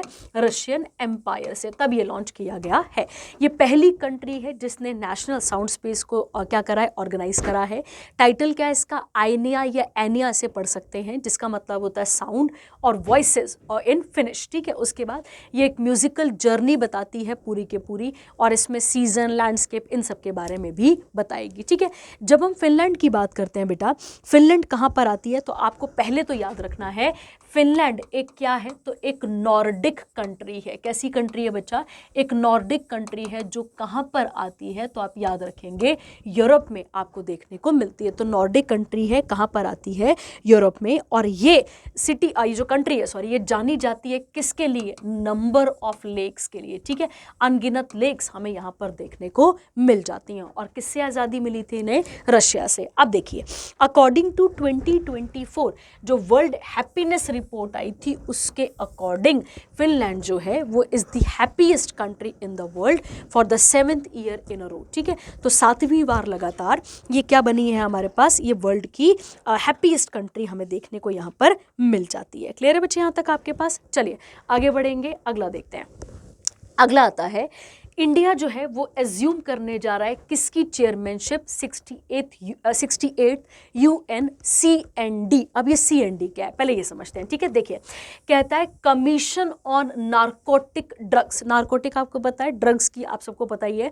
कहता है इंडिया से कौन जा रहे हैं यहाँ पे? तो शंभू S कुमारन, ये इंडिया के परमानेंट रिप्रेजेंटेटिव हैं। कहाँ पे? वियना ऑस्ट्रिया में। ये इसकी चेयरमैनशिप करेंगे। इसको अगर हम बात करें, इससे कौन कौन कमीशन कर रहा है? तो यूनाइटेड नेशन, याद करिए यूनाइटेड नेशन के कितनी बॉडीज थी? 6 बॉडीज थी। उसमें से एक बॉडी है जिसका नाम क्या आता है? इकोसोक। ठीक है, उसके अंदर ये आता है। उसके अलावा एक गवर्निंग बॉडी होगी जिसका नाम होगा United nation office on drugs and crime, जिसके हेडक्वार्टर कहाँ पर है? वियना में। ठीक है, इसमें 53 मेंबर स्टेट्स होंगे। और किसने इलेक्ट करा होगा इनको? इकोसोक ने। कितने टाइम पीरियड के लिए? 4 सालों के लिए। ठीक है, देखिए बच्चा ये क्लियर हो गया आपके पास। उसके अलावा बेटा आपको पता ही है कि इसमें क्या क्या करना है? ड्रग्स की निगरानी रखना, ड्रग्स का आदान प्रदान ना हो, इन सब चीज़ों के साथ इसे लॉन्च किया गया है। ठीक है, चलिए अगला आता है बच्चे, मैरीटाइम सेफ्टी कमेटी बैठी है, और जिसका कौन सा सेशन चल रहा है? 109th session. ये आपने यहाँ पर क्लियर रखना है। ठीक है, मैरीटाइम मतलब पानी के आसपास वाली सारी एरियाज़ की यहाँ पर बात की जा रही है। कहता है अगर हम बात करें, इसका 109th सेशन चल रहा है, और कहाँ पर हो रहा है बच्चे? तो ये इंटरनेशनल मैरीटाइम ऑर्गेनाइजेशन का जो हेडक्वार्टर है वहीं पर हो रही है, तो लंदन, यूनाइटेड किंगडम में। इस मीटिंग को कौन चेयर कर रहे हैं? तो Maite Medina of the US, supported by vice chair captain, ये ग्रीस के कोई कैप्टन होंगे, ये देख रहे हैं इसके साथ। The session approve the interim guidelines on the safety of ammonia fuelled ship which led to the wider adoption of ammonia as a marine fuel. ठीक है, तो अमोनिया का कैसे प्रयोग किया जा सकता है? किसके लिए? फ्यूलिंग के लिए। इसके बारे में यहाँ पर बात की जा रही है। ठीक है, चलिए आगे बढ़ते हैं इसके साथ। अगला, और बेटा सेफ्टी में सारी चीज़ें आ जाएंगी, जैसे ऑयल टैंक्स होते हैं उनका लीक हो जाना, या जहाज़ों का डूब जाना, ये सारी चीज़ें। और उसकी वजह से जो ब्लू इकोनॉमी है, ब्लू इकोनॉमी मतलब जो पानी है, उस पर क्या असर पड़ रहा है, या उसके साथ उसके अंदर जो इकोसिस्टम चल रहा है उस पर क्या असर पड़ रहा है, इन सब चीज़ों के बारे में भी बात की जाएगी। ठीक है, चलिए अगला बढ़ते हैं। अगला आता है बच्चे यहाँ पे polarisation named Merriam Webster's 2024 word of the year. ठीक है, देखिए अब यहाँ पर क्या है, इसका भी यूज़ कहाँ पर किया गया था? याद करेंगे आपको याद होगा हमने कमला हैरिस के साथ एक वर्ड पढ़ा था ब्रैट। ठीक है, आपको याद होगा हमने क्या शब्द पढ़ा था वहाँ पे? ब्रैट। बस वैसे ही यहाँ पर एक आ गया आपके पास, कौन सा वाला वर्ड यहाँ पे? पोलराइजेशन। कहता है polarisation defined as division into 2 sharply distinct opposites often describe the extreme political cultural ideologies divides in the USA and globally। ठीक है, तो ये वर्ड्स आप इसके साथ देख लेंगे, इसमें कोई बारी बातें नहीं है कराने वाली, ये आप इसके साथ यहाँ पर कवर कर सकते हैं। ठीक है, चलिए आगे बढ़ते हैं और अगला देखते हैं। अगला आता है, इंडिया और निकारागुआ ने एक MOU साइन कर लिया है। किस पे? क्विक इम्पैक्ट प्रोजेक्ट के ऊपर। ठीक है, समझते हैं क्या है। देखिए, पहला तो आपको याद रखना है कि निकारागुआ कहाँ पर आ जाती है, तो ये एक सेंट्रल अमेरिकन कंट्री है। तो ये कहाँ पर आती है बच्चे, सेंट्रल अमेरिका में, ये आपको यहाँ पर क्लियर रखना है। कहता है यहाँ पे ये MOU साइन किए गए हैं ताकि जो सोशियो और इकोनॉमिक इंफ्रास्ट्रक्चर हैं उन पे क्या किया जा सके, उन पे बढ़ोतरी की जा सके या उन्हें आगे बढ़ाया जा सके। कहता है through this initiative India is actively contributing to global development by prioritising impactful time sensitive project. ये प्रोजेक्टों के बारे में बात हो रही है, कोई और भारी बात नहीं है। निकारागुआ की कैपिटल क्या है, मानागुआ, ये आपने यहाँ पर याद रखना है। ठीक है, क्या आता है इसका नाम, मानागुआ, ये आपने यहाँ पर क्लियर रखना है। ठीक है, चलिए आगे बढ़ते हैं इसके साथ और अगला सेक्शन यहाँ पर देखना शुरू करते हैं। ठीक है, चलिए आते हैं अगले सेक्शन पे। अगला सेक्शन कौन सा आता है, रिपोर्ट रैंकिंग्स, और उसके अलावा क्या आ जाएगा आपके पास, इंडेक्सेस। ठीक है, चलिए पढ़ते हैं, समझते हैं इसके साथ क्या बोला गया है। ठीक है, देखिए कहता है एक रिपोर्ट आई है जिसका नाम है SBTI commitment of Indian companies. इस डेटा को रिलीज किसने करा है, ICRA ESG रेटिंग लिमिटेड ने। ठीक है, अब यहाँ पर किन कंपनीज की बात हो रही है, ऐसी कंपनीज की बात हो रही है जो क्लाइमेट एक्शन की तरफ बढ़ रही हैं, जो नेट जीरो टारगेट लेके चल रही हैं, उसके साथ ये एसोसिएटेड है। इंडिया का क्या रैंक है यहाँ पर, तो 6th स्पॉट है, याद रखना है आपने, जो कि क्लाइमेट एक्शन से डील कर रही है, जिसमें 127 कंपनीज ऐसी हैं जिनका टारगेट है net zero under the science based target initiative. ये आपने यहाँ पर याद रखना है। ठीक है, टॉप कौन कर रहा है इस लिस्ट में, यूके कर रहा है जिसमें 702 कंपनीज हैं। उसके बाद चाइना कर रहा है, याद रखेंगे आप यहाँ पे, सॉरी हाँ ये हो गया आपके पास यूके। उसके बाद while China the largest global emitter has less corporate adoption despite contributing 27% of the global emission. ठीक है, तो ये चाइना थोड़ा सा डीट भी है ना बेटा, अपनी मनमर्जी चला देता है, तो कोई भारी बात नहीं है। कहता है यूरोप की अगर हम बात करें तो इसकी कितनी फर्म्स हैं यहाँ पर, तो आप देख लेंगे इसके साथ का। और ये जो रिपोर्ट है बच्चे ये बताती है कि इंडिया या और भी जो कंट्रीज हैं वो किसके ऊपर जोर दे रही हैं, पावर, ग्रीन एनर्जी, इन सब चीज़ों के ऊपर जोर दे रही हैं। ठीक है, ये हम पहले भी कर चुके हैं बच्चा कि इसका जो नेट जीरो एमिशन है 2070 तक। ठीक है, उसके अलावा मैंने आपको प्रधानमंत्री कुसुम योजना बताई थी, सोलर एनर्जी के बारे में बताया था। इन सब चीज़ों की तरफ भारत सरकार बढ़ रही है और इन सबको अचीव करने का टारगेट उसने बनाया हुआ है। ठीक है, चलिए आगे बढ़ते हैं इसके साथ, अगला देखते हैं। अगला क्या आता है, अगला आता है सिप्री। ठीक है, सिप्री जो है Stockholm International Peace Research Institute है, इसने एक डेटा रिलीज करा है और डेटा किसके साथ एसोसिएटेड है, आर्म्स और मिलिट्री सर्विसेज के साथ ये एसोसिएटेड है। कहता है यहाँ पे इसमें इंडिया की 3 कंपनीज को ऐड किया गया है जो कि वर्ल्ड की 100 लार्जेस्ट आर्म प्रोड्यूसर्स में काउंट होती हैं। उसमें से पहली आती है बच्चे हिंदुस्तान एरोनॉटिक्स लिमिटेड। ये बहुत न्यूज़ में रही थी और आपको याद होगा ये क्या है, ये एक महारत्न कंपनी है। क्या कंपनी है बच्चे, महारत्न है, और इसको रिसेंटली इसी साल महारत्न का टैग मिला है। उसके अलावा आती है भारत इलेक्ट्रॉनिक्स, ये एक नवरत्न कंपनी है, याद रखना है आपने। और उसके अलावा एक आती है मजागॉन डॉकयार्ड शिप बिल्डर्स लिमिटेड। तुम्हें याद होगा बच्चे ये वही 3 कंपनीज हैं जो DRDO के लिए वेपन्स वगैरह बनाती हैं, साथ ही साथ उनके लिए मरीन्स, सबमरीन्स, ये सब बनाती हैं। यही तीनों की तीनों आपके पास क्या कंपनीज, तो इनको ऐड किया गया है। ये आपके लिए पेपर के लिए इंपॉर्टेंट बन जाती हैं। ठीक है, चलिए इसके साथ टॉप 5 कंपनीज कौन कौन सी आती हैं, तो USA की लॉकहीड मार्टिन, उसके बाद है रेथन आ जाएगी आपके पास, उसके बाद है नॉर्थरॉप, उसके बाद बोइंग तो आप सबको पता ही होगी, और जनरल डायनामिक्स ये इसके साथ आ जाती हैं। ठीक है, चलिए आगे बढ़ते हैं। अगला आता है फोर्ब्स ने इंडिया की 200 कंपनीज को क्या करा है, सिलेक्ट करा है। ठीक है, क्यों करा है देख लेते हैं। देखिए क्या कहता है, Mumbai based Octanom tech private limited, ये एक फाइनेंशियल टेक्नोलॉजी इनोवेशन है जो कि किसके अंदर आती है, जो फोर्ब्स की 200 कंपनीज हैं उसमें से एक ये ऐड आपके पास हो जाती है। ठीक है, ये आपने याद रखना है। कहता है यहाँ पे Octanom tech flagship platform has India's first hedge style trading solution. ये देख लेंगे आप इसके साथ का, इसमें कुछ ज़्यादा करने के लिए है नहीं, पर ये कंपनी ये बिजनेस के मामले में इसको ऐड यहाँ पर किया गया है। ठीक है, चलिए आगे बढ़ते हैं, अगला देखते हैं। अगला आता है BBC की 100 मोस्ट इंस्पायरिंग वुमेन लिस्ट आई है। ठीक है, अब हमें यहाँ से इंडियंस को पढ़ के जाना है। पहली पढ़ते हैं बच्चे। इंडिया की एक सिविल सर्वेंट है और एक सोशल एक्टिविस्ट है जिनका नाम क्या आता है, अरुणा रॉय। तो एक नाम आपके पास ये हो गया। उसके अलावा ओलंपियन, क्या नाम है इनका, विनेश फोगाट, आपको पता होगा इनके बारे में भी। और उसके अलावा बेटा एक लड़की है जिनका नाम क्या है, पूजा शर्मा। क्या होता है बेटा, जैसे किसी की डेथ होती है तो आप सबको पता है कि डेथ में जितने भी वो फ्यूनरल राइट्स होते हैं, मतलब मरने के बाद की जो भी सेरेमनी होती है यार, वो कौन कर रहा होता है, वो कौन करता है वहाँ पे, वो मेल करते हैं यहाँ पे। तो वो जो एक टैबू है उसे तोड़कर यहाँ पे किसने करा है ये सब कुछ, पूजा शर्मा ने। तो इनका एक बहुत इंपॉर्टेंट सोसाइटी के प्रति क्या है, एक इफेक्ट कह सकते हैं, वो आप इसके साथ यहाँ पर देख लेंगे। ठीक है, अगला कहता है बच्चे, इसके अलावा ठीक है और 2 इंडियन ओरिजिन फीमेल्स भी ऐड हुई हैं, इंडियन ओरिजिन वुमेन्स। उसमें से एक नाम क्या आता है बच्चे, सुनीता विलियम्स, आप सबको पता है। ठीक है, उसके अलावा कौन है, एक यहाँ पर स्नेहा रेवेन्योर, जो कि कौन है, आर्टिफिशियल इंटेलिजेंस की एक्सपर्ट है, इनको भी ऐड किया गया है। ठीक है, और इसकी थीम क्या थी बच्चे, तो रेजिलियंस, ये आप यहाँ पर याद रखेंगे। ठीक है, चलिए तो ये भी होता है हमारे पास एक और सेक्शन कंप्लीट, इसका सेक्शन नहीं सॉरी, ये एक और आपके पास करंट अफेयर यहाँ पर कंप्लीट हो जाता है। ठीक है, चलिए अगला बढ़ते हैं, अगला देखते हैं। अगला आता है यूनिवर्सिटी रैंकिंग आ चुकी है आपके पास, और एक यूनिवर्सिटी रैंकिंग हमने पिछले हफ्ते भी करी थी शायद, है ना। देखिए कहता है यहाँ पर क्या ये यहाँ पे इसका तीसरा एडिशन आया है, किसका, क्यूएस बताया था आपको, क्वैकरेली साइमंस इसे कहा जाता है। ये ग्लोब की हायर एजुकेशन एक्सपर्ट है।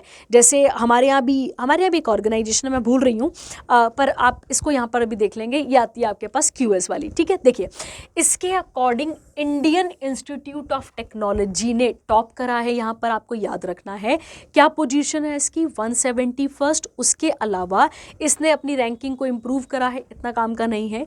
उसके बाद आता है आपके पास, उसके बाद IIT खड़गपुर आ गया जो कि वेस्ट बंगाल है, IIT बॉम्बे मुंबई महाराष्ट्र, इनका भी रैंक 202 और 234th रैंक आपको देखने को मिल जाता है। ठीक है, क्लियर है बच्चे आपके पास। उसके अलावा यूनिवर्सिटी है कहाँ की, टोरंटो की, इसने टॉप करा है, ये आप देख लेंगे। सेकंड स्वीडन वाली है और थर्ड आती है आपके पास USA वाली। ठीक है, ये आप इसके साथ कवर कर लेंगे।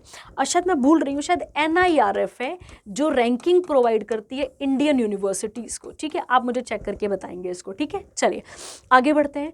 अगला सेक्शन कौन सा आता है आपके पास, यहाँ पे अवार्ड्स एंड ऑनर्स, इसके बारे में बात कर लेते हैं। ठीक है, चलिए अवार्ड का नाम है बच्चे आपके पास यहाँ पे करमवीर चक्र। क्या नाम है बेटा इसका, करमवीर चक्र। ठीक है, ये एक ऐसा कह सकते हो ग्लोबली सिविल ऑनर है, जैसे भारत रत्न वगैरह वगैरह ना, वैसे एक सिविल ऑनर है। और क्या नाम है इसका, करमवीर चक्र अवार्ड 2024-25 के लिए। चलिए बात करते हैं, समझते हैं। देखिए क्या लिखा है, कहता है Rumana Sinha Sehgal, a mentor at Hyderabad based T Hub, Akshay Deshpande एक स्टार्टअप फाउंडर हैं, किसके, स्विच एको के, और क्या नाम है, अभिषेक अग्रवाल, गुडी बैग, इस सब के साथ इनको जो है वो इसके अंदर ऐड किया गया है। ठीक है, कहता है ये जो अवार्ड है इसका 13वां एडिशन चल रहा था REX कॉन्क्लेव का, जो कि कहाँ पर हो रहा था, नोएडा उत्तर प्रदेश में, वहाँ पर ये चल रहा था। और इसके अंदर करमवीर चक्र जो है इसे किसने इंस्टीट्यूट करा था, इंडियन कॉन्फेडरेशन ऑफ NGO ने, किसके साथ, यूनाइटेड नेशंस के साथ। और ये ट्रिब्यूट है बेटा किसको, APJ अब्दुल कलाम को। और उनके किस चीज़ पे बेटा, तो क्या लिखा है वहाँ पर, उनके जो है वो जो कौन थे हमारे पास, 11th प्रेसिडेंट ऑफ इंडिया थे। ठीक है, तो करमवीर किसके नाम पर दिया जा रहा है या किसको ट्रिब्यूट करने पे दिया जा रहा है, APJ अब्दुल कलाम को। इस अवार्ड की अगर हम बात करें, ये उन इंडिविजुअल्स को मिलता है जिन्होंने सोसाइटी में क्या करा है, चेंज लेकर आए हैं अपने काम, अपने इनोवेशन के थ्रू। कहता है doctor VV Manjula Kumari, CEO of Varana health care has been honoured, इनको ग्लोबल फेलोशिप मिला है और उसी के साथ करमवीर चक्र गोल्ड मेडल भी इनको यहाँ पर मिला है। उसके बाद इंद्रानी मुखर्जी, इन्हें क्या मिला है, ग्लोबल फेलोशिप 2024-25 के लिए इनको भी मिला है। उसके बाद है प्राची कौशिक, ये किसकी है, व्योमिनी सोशल एंटरप्राइज, इनको भी ये अवार्ड यहाँ पर दिया गया है। ठीक है, तो किस किस को मिला है ये आप इसकी एक लिस्ट यहाँ पर अपने पास बनाकर रखेंगे। ठीक है, चलिए उसके बाद आता है बच्चे टर्नर प्राइज, इसके बारे में बात कर लेते हैं। ठीक है, इंडियन ओरिजिन, क्या नाम है इनका, स्कॉटिश आर्टिस्ट हैं ये, क्या नाम है, जसलीन कौर, इनको अवार्ड दिया गया है प्रेस्टिजियस टर्नर अवार्ड। कौन सा मिला है बच्चे यहाँ पे, टर्नर अवार्ड। और ये उनको क्यों मिला है, उनके एक एग्जीबिशन हुआ था जिसका नाम है अल्तर अल्तार, ठीक है, ऐसे पढ़ेंगे एल्टर अल्तार या अल्तर अल्तार, देख लेंगे आप। Actor James Norton presented the award with the prize of Great Britain pound, कितना मिला है यहाँ पे, 25,000, देख लेंगे आप इसके साथ। और ये कहाँ पर हुआ है, तो Tate Britain in London UK में ये आपको देखने को मिलता है। ठीक है, तो ये आर्टिस्ट हैं और आर्टिस्ट की फील्ड में इनको ये अवार्ड यहाँ पर नवाजा गया है। ठीक है, तो आर्टिस्ट की फील्ड में या ऐसा कह सकते हो आर्ट की फील्ड में इनको यहाँ पर नवाजा गया है। ठीक है, चलिए आगे बढ़ते हैं इसके साथ। अगला आता है 2024 का OPCW द हेग अवार्ड। ठीक है, देखो बच्चे, एक्चुअली में जो केमिकल काउंसिल है इंडिया की जो केमिकल काउंसिल है उसको 2024 organisation for the prohibition of chemical weapons Hague award या हेग अवार्ड इनको यहाँ पर दिया गया है। ठीक है, जिसमें देखो बेटा केमिकल वेपन्स कौन कौन से आ जाएंगे, ग्रेनाड आ जाएंगे, आर्टिलरी शेल आ जाएंगे, मस्टर्ड गैस आ जाएगी, क्लोरीन आ जाएगा, ये सारी चीज़ें इसके अंदर काउंट की जाएंगी। ठीक है,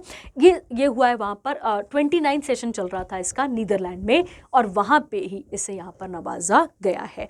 द केमिकल वेपन कन्वेंशन ये कब आया था, 1997 में।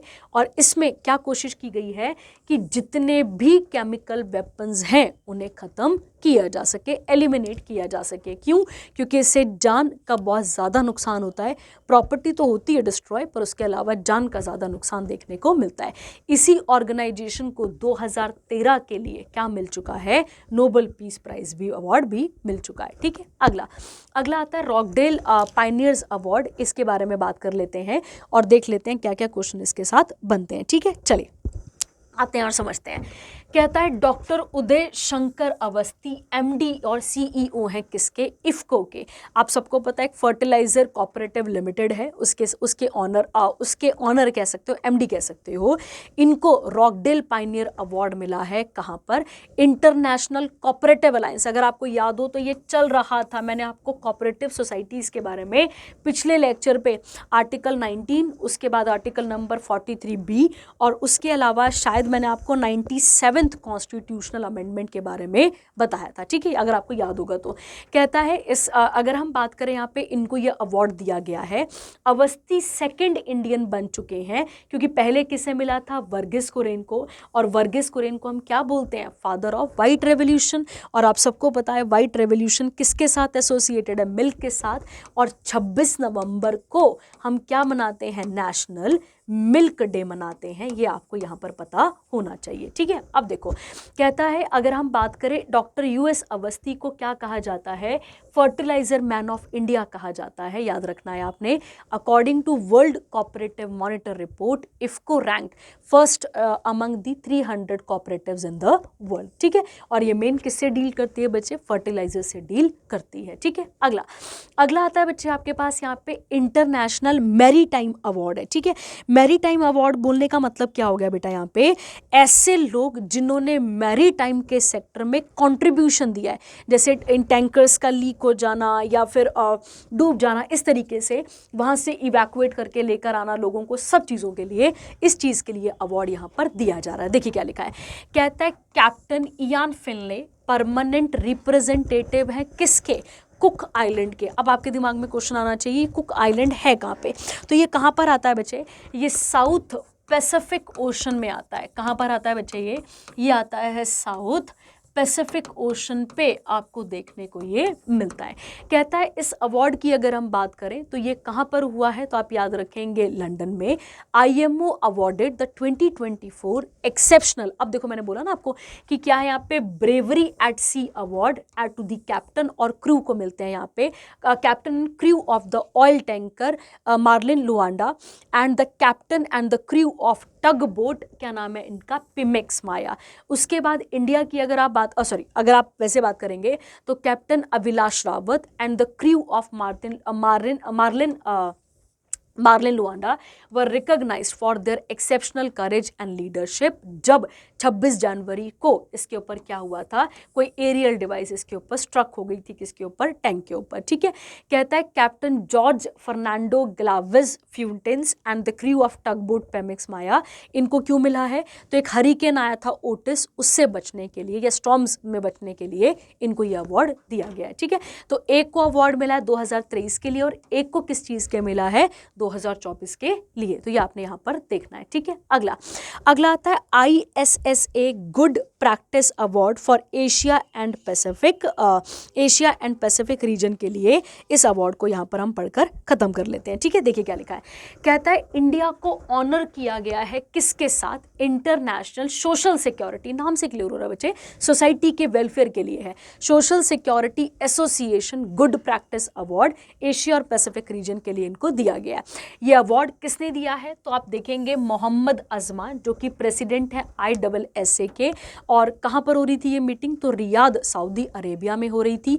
इसी के अंदर अगर हम बात करें employees provident fund organisation under the ministry of labour and employment, इसको 5 सर्टिफिकेट ऑफ मेरिट मिले हैं। क्यों, क्योंकि इसने क्या करा है, सोशल सिक्योरिटी इनिशिएटिव स्कीम्स को क्या करा है, यहाँ पर प्रमोट करा है, ठीक है। तो ये आपको यहाँ पर याद रखना है। उसके साथ क्या लिखा है, इस एसोसिएशन के हेडक्वार्टर कहाँ पर है, जिनेवा स्विट्जरलैंड में, और कब बनी थी ये ऑर्गेनाइजेशन, 1927 में, ठीक है। चलिए अगला, इंदिरा गांधी पीस प्राइज, अगर आपको पता हो तो इंदिरा गांधी पीस प्राइज पहले यहाँ देख लेते हैं, ठीक है, कि किसके लिए मिलता है बच्चे, ये डिसआर्ममेंट पीस के लिए मिलता है और डेवलपमेंट के लिए मिलता है।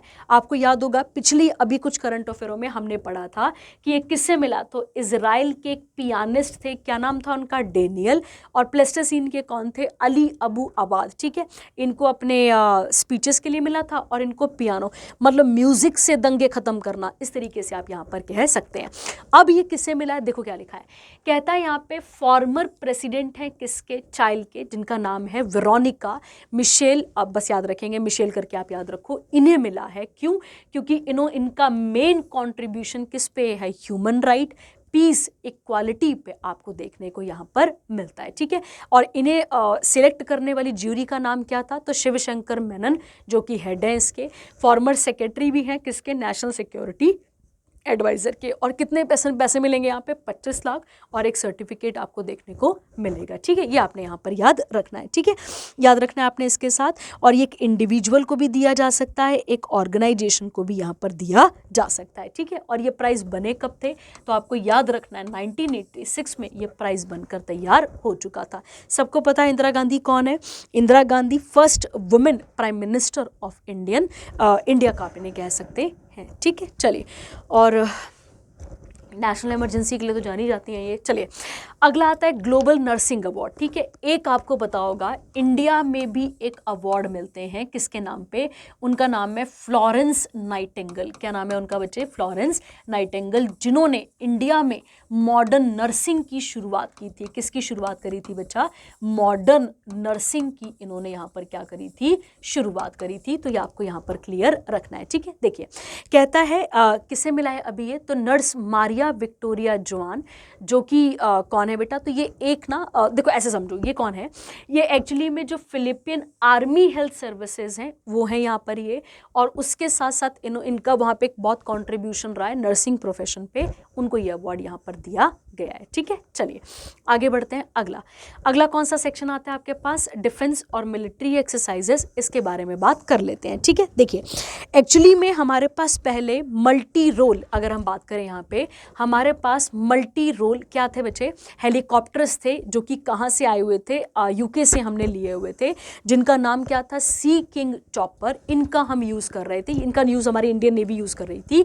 अब इसको हटाकर हम किससे यहाँ पर खरीदने जा रहे हैं? तो आपको याद रखना है, अब हम यूएसए से खरीदेंगे। और ये आपको याद रखना है, ये सिकोर्स्काई जो लिखा हुआ है, ये कंपनी का, एयरक्राफ्ट कंपनी का नाम है, जो कि MH-60R मल्टी रोल हेलीकॉप्टर्स को बनाती है। ठीक है, तो अब हम इनसे खरीदेंगे। क्या बोला गया है? ये एक ऐसे 4th जनरेशन हेलीकॉप्टर हैं जो कि एंटी सबमरीन और सरफेस कॉम्बैट मिशन दोनों आप कर सकते हैं। उसके अलावा इसमें MK-54 टॉर्पेडोज हैं, जो कि हिडन सबमरीन, जो पानी के अंदर छुपी होती हैं दूसरी कंट्रीज़ की, उनको उड़ा सकती है। और Hellfire missiles for air to surface strikes भी ये कर सकती है। ठीक है, बताया था ना मैंने आपको चाइना वाले में साथ भी, अगर आपको याद हो तो। चलो आगे बढ़ते हैं। अगला सेक्शन कौन सा आता है हमारे पास यहाँ पे? स्पोर्ट्स। चलिए रेसिंग, ठीक है, ये आप पढ़ लेंगे, इसके साथ हम टाइम नहीं लगाएंगे, आप पढ़ लेंगे। चलिए अगला आता है आपके पास यहाँ पे सैयद मोदी इंटरनेशनल अवार्ड, ये आप देख लेंगे, इसके साथ इंटरनेशनल अवार्ड 2024 देखने को मिलता है। ठीक है, देखिए क्या लिखा है, कहता है इंडियन शटलर, मतलब बैडमिंटन, कौन आता है आपके पास? PV सिंधु, लक्ष्य सेन, इन दोनों ने वुमेन और मेंस सिंगल टाइटल को क्या करा है? यहाँ पर जीता है। ये कहाँ पर हुआ है बच्चे? तो Syed Modi India international super 300 tournament कहाँ पर हुआ? बाबू बनारसी दास इंडोर स्टेडियम, ये आपने यहाँ पर याद रखना है, लखनऊ में ये हुआ है। ठीक है, अगला कहता है PV सिंधु ने किसे हराया है? तो वू ल्यू यू को हराया है, याद रखना है आपने यहाँ पे, ये चाइना की हैं। उसके बाद लक्ष्य सेन ने किसे हराया है? तो जिया हेंग जसनते, ठीक है, इनको यहाँ पर क्या करा है? हराया है। तो ये आपने यहाँ पर याद रखना है। ठीक है, अब देख लेते हैं बैडमिंटन रिलेटेड कप्स, जो हमारे पेपर में क्वेश्चन बनाते हैं, उसके साथ यहाँ पर देख लेते हैं। ठीक है, देखिए बच्चा, एक आपको याद रखना है, एक आता है मलेशियन कप। कौन सा आता है एक बच्चे आपके पास यहाँ पे? Malaysian cup. एक आपको याद रखना है थॉमस कप, एक कौन सा आता है? Thomas cup. एक आता है आपके पास ऊबर कप, एक कौन सा आता है? मलेशियन थॉमस ऊबर, याद रखेंगे। उसके अलावा एक आता है योनेक्स कप। उसके अलावा महाराजा रंजीत सिंह, ठीक है, महाराजा रंजीत सिंह कप भी किसके साथ एसोसिएटेड है? तो ये भी बैडमिंटन के साथ एसोसिएटेड है। ठीक है, तो आप ऐड कर लेंगे इसके साथ। चलिए अगला आता है mains junior hockey Asia cup. अब हॉकी के साथ बनने वाले कौन कौन से कप हैं आपको पहले भी बताए हुए हैं। एक उसमें से आ जाता है आपके पास इंदिरा गांधी गोल्ड कप, याद रखना है आपको, कौन सा कप आ गया? Indira Gandhi gold cup. उसके अलावा आगाह खान, याद रखना है आपने, आगाह खान कप याद रखेंगे आप। उसके अलावा एक आ जाता है वेटन करके, ठीक है, क्या नाम है इसका वेटन पढ़ते हैं इसको, वेटन आप याद रखेंगे। एक आ गया आपके पास यहाँ पे वेटन कप, ठीक है। उसके अलावा हॉकी है तो ध्यानचंद कप, ठीक है, याद रखना है आपने, ध्यानचंद कप। और ध्यानचंद जी की याद में हम 29 अगस्त को क्या मनाते हैं बच्चे? हम 29 अगस्त को मनाते हैं क्या? तो आपको याद रखना है 29 अगस्त को हम मनाते हैं नेशनल स्पोर्ट्स डे, ये आपने यहाँ पर याद रखना है। ठीक है, क्लियर हो गया बच्चे? चलिए आगे बढ़ते हैं इसके साथ, नहीं करंट अफेयर पढ़ते हैं, सॉरी, आगे बढ़ते हैं इसके साथ। देखिए कहता है इंडियन हॉकी टीम ने पाकिस्तान वाली टीम को यहाँ पर हरा दिया है। कहाँ पर हो रहा था ये? तो ये जूनियर एशिया कप था। कहाँ पर हो रहा था? मस्कट, ओमान में।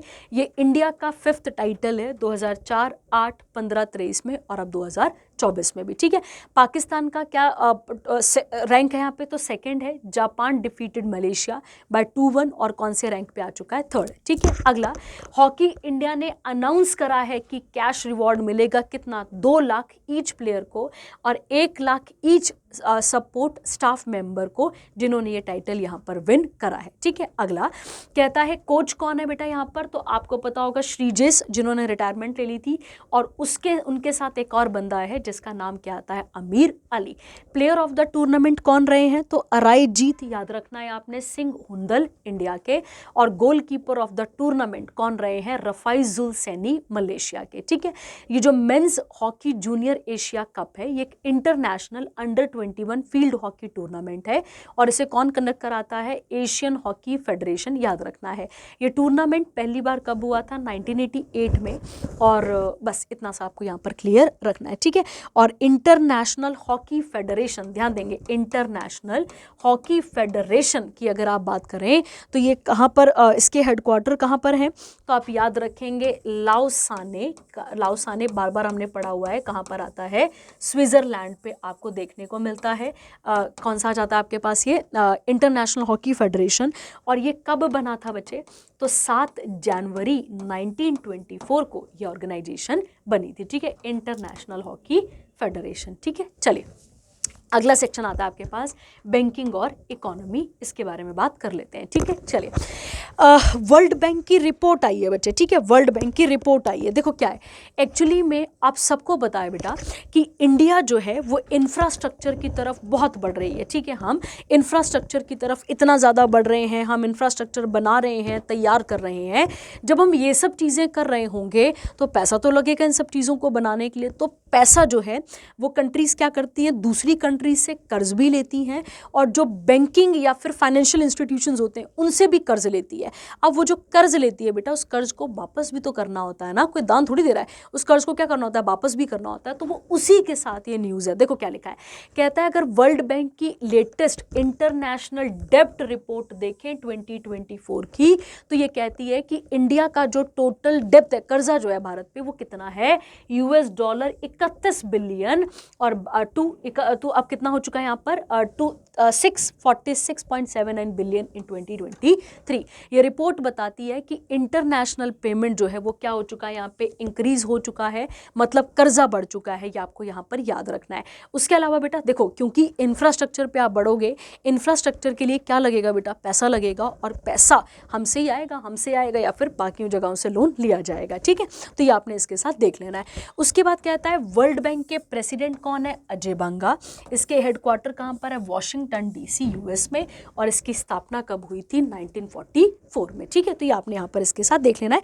डेटा याद करने की इतनी ज़रूरत नहीं है, पर याद रह जाए तो ठीक है, अच्छी बात है। चलिए आगे बढ़ते हैं। इंडिया और एशियन डेवलपमेंट बैंक, अब समझ में आ रहा है, एशियन डेवलपमेंट बैंक ने क्या करा है, एक MOU साइन करा है। किस चीज़ के लिए बच्चा, मतलब ADB ने MOU साइन नहीं करा, ADB ने लोन दिया है 50 मिलियन का, ताकि जो पानी की जो प्रॉब्लम है कहाँ पर, पानी की, मेघालय में, उसको क्या किया जा सके, सॉल्व किया जा सके। ठीक है, तो कहता है climate adaptive community based water harvesting project, जिनका एम है कि जो वाटर स्कैरसिटी है, जो एग्रीकल्चर प्रोडक्टिविटी है, और जो कम्युनिटी रेजिलियंस है क्लाइमेट चेंज को लेकर, उसे ठीक किया जा सके। ये जो प्रोजेक्ट है मेघालय स्टेट वाटर पॉलिसी 2019 के साथ जुड़ा हुआ है, याद रखना है आपने। मेघालय के CM कौन है, तो कॉनराड के संगमा, याद रखना है आपने। इनका नाम ना भी याद रहे चलेगा, कोई दिक्कत नहीं है, इतनी भारी बात नहीं है, याद रखेंगे आप। उसके अलावा गवर्नर कौन है, CH विजयशंकर। कैपिटल क्या है इसकी, शिलोंग। अब ADB की बात करते हैं, तो ADB के कौन हैं, ठीक है। अब प्रेसिडेंट मस्त सुगु जा रहे हैं ना, याद करो, मस्तो अपॉइंट हो रहे हैं, तो आप याद रखेंगे। हेडक्वार्टर कहाँ पर है, मनीला, फिलीपींस। इसकी स्थापना कब हुई थी, 1966, और इसकी मेंबर कंट्रीज कितनी हैं, 69। ये आपने यहाँ पर याद रखना है। ठीक है, मेघालय कब बना था, मेघालय बना था 21 जनवरी 1972 को। असम के कुछ डिस्ट्रिक्ट्स थे, उनको अलग करके ये यहाँ पर क्या बना था, ये स्टेट बना था। ठीक है, इसी मेघालय में वर्ल्ड इंडिया की सबसे क्या आती है आपके पास, वेटेस्ट प्लेस आती है, जिसका नाम क्या है, चेरापूंजी, आपको पता होगा। उसके अलावा अगर हम बात करें तो यहाँ पर कुछ इंपॉर्टेंट करंट अफेयर हैं, उसमें से एक नाम है नेशनल पार्क का, इंपॉर्टेंट नेशनल पार्क है, उसमें से एक का नाम है नौकरेक, और एक का नाम है बलपराम। ठीक है, क्या नाम आता है, बल्पाक्रम। ठीक है, बल्पाक्रम नेशनल पार्क, ये आपको देखने को मिलते हैं। ठीक है, चलिए आगे बढ़ते हैं। अगला, इंटरपोर्टेबिलिटी फॉर स्टॉक एक्सचेंज फ्रॉम 1 अप्रैल 2025। ठीक है, अब इसको पढ़ने से पहले ज़रा सा यहाँ पर देखो, देखो क्या लिखा है यहाँ पे। कहता है यहाँ पे इंटरपोर्टेबिलिटी किसकी बच्चे, यहाँ पर देखो क्या होता है, जब भी कोई स्टॉक एक्सचेंज किया जाता है, जब भी कोई स्टॉक मार्केट में ये चीज़ें की जाती हैं, तो क्या प्रॉब्लम आती है, कोई टेक्निकल ग्लिच आ जाता है या आपका काम वहाँ पर रुक जाता है। अब उस काम को और आसान करने के लिए सेबी ने इन सब चीज़ों को लॉन्च कर दिया है। ठीक है, कहता है SEBI has outlined a comprehensive business continuity plan, ताकि किसी का काम रुके ना, सीधी सीधी बात है, किसी का काम ना रुके, उसके लिए इसको यहाँ पर इंट्रोड्यूस किया गया है, याद रखना है आपने। और क्यों किया गया है, ताकि जितने भी इश्यूज हैं जैसे ट्रेडिंग आउटगेजेस हों चाहे और ग्लिचेस हों, इन सब से क्या मिल सके, यहाँ पे छुटकारा मिल सके। इंटरऑपरेबिलिटी किस किस चीज़ों में, कैश, डेरिवेटिव, इंटरेस्ट रेट, इन सब चीज़ों में। और इसे कब से लॉन्च किया जाएगा, 1 अप्रैल 2025 से इसे लॉन्च यहाँ पर किया जाएगा। सेबी कैसी बॉडी है, नॉन स्टैट्यूटरी है, याद रखना है। ठीक है, याद रखेंगे आप, और याद रखेंगे कब बनी थी ये, तो 12 अप्रैल 1988 को इसे स्टैट्यूटरी बॉडी का दर्जा मिला था। कब, 30 जनवरी 1992 को, याद रखेंगे, एक्ट आया था। चेयरपर्सन कौन है, माधवीपुरी बुच, ये फर्स्ट वुमेन है जो सेबी को हेड कर रही हैं और हेडक्वार्टर है मुंबई, महाराष्ट्र। ठीक है, अगला स्टार मार्क करने वाला करंट अफेयर है ये। ठीक है, याद रखेंगे आप, स्टार मार्क करने वाला। ठीक है, देखिए आरबीआई की 5th बाई मंथली पता है ना आप सबको। ठीक है, आरबीआई की बाई मंथली मतलब हो गया कि हर 2 महीने बाद जो एक रिपोर्ट पब्लिश की जाती है, वो रिपोर्ट यहाँ पर आ चुकी है। तो कहता है आरबीआई की जो मॉनेटरी पॉलिसी कमेटी है, कब बनी थी ये, 2016 में। याद करो, अभी शुरू के करंट अफेयर में हमने पढ़ लिया कि इसका मेन काम है इन्फ्लेशन को कंट्रोल करना। एमपीसी में कितने लोग होते हैं, 6। 3 कहाँ से आते हैं, आरबीआई। 3 कहाँ से आते हैं, जीओआई मतलब गवर्नमेंट ऑफ इंडिया से। ठीक है, अब इन्होंने 5th by monthly monetary policy को क्या करा है, यहाँ पर पेश करा है। और इसके अकॉर्डिंग क्या क्या बोला गया है, इसके अकॉर्डिंग सबसे पहली बात तो ये है कि जो इसमें मेंशन नहीं है वो आप लिख लेंगे, रेपो रेट चेंज नहीं हुआ है। ठीक है, याद रखना है आपने, रेपो रेट अनचेंज है और वो कितना है, 6.5%। अब देखो क्या लिखा है, कहता है 6th member rate setting panel, बोला ना मैंने आपको 6 मेंबर होते हैं। इन्होंने बताया कि जीडीपी कितनी रहेगी यहाँ पे, 6.6 फ्रॉम द प्रीवियस प्रोजेक्शन। अभी कितनी बताई थी पिछली बार, 7.2। ये कौन सी मीटिंग थी इनकी, 52nd, याद रखना है आपने। आरबीआई ने बताया है कि जो रियल जीडीपी ग्रोथ है दोनों के लिए, वो Q3 में कितना रहेगा, 6.8, Q4 में कितना रहेगा, 7.2। रियल जीडीपी Q1 25-26 में कितनी रहेगी, 6.9, Q2 में कितनी रहेगी, 7.3। ये आपको यहाँ पर क्लियर रखना है। ठीक है, क्लियर हो गया। अगला कहता है आरबीआई ने बताया है कि फाइनेंशियल ईयर 25 में जो इन्फ्लेशन है वो क्या कर जाएगा, यहाँ पे बढ़ जाएगा। उसके अलावा जो सीआरआर है, सीआरआर मतलब कैश रिजर्व रेशियो, आप सबको पता है कुछ जो पैसा है वो जो बैंक का वो जो है वो किसके पास रहता है, आरबीआई के पास।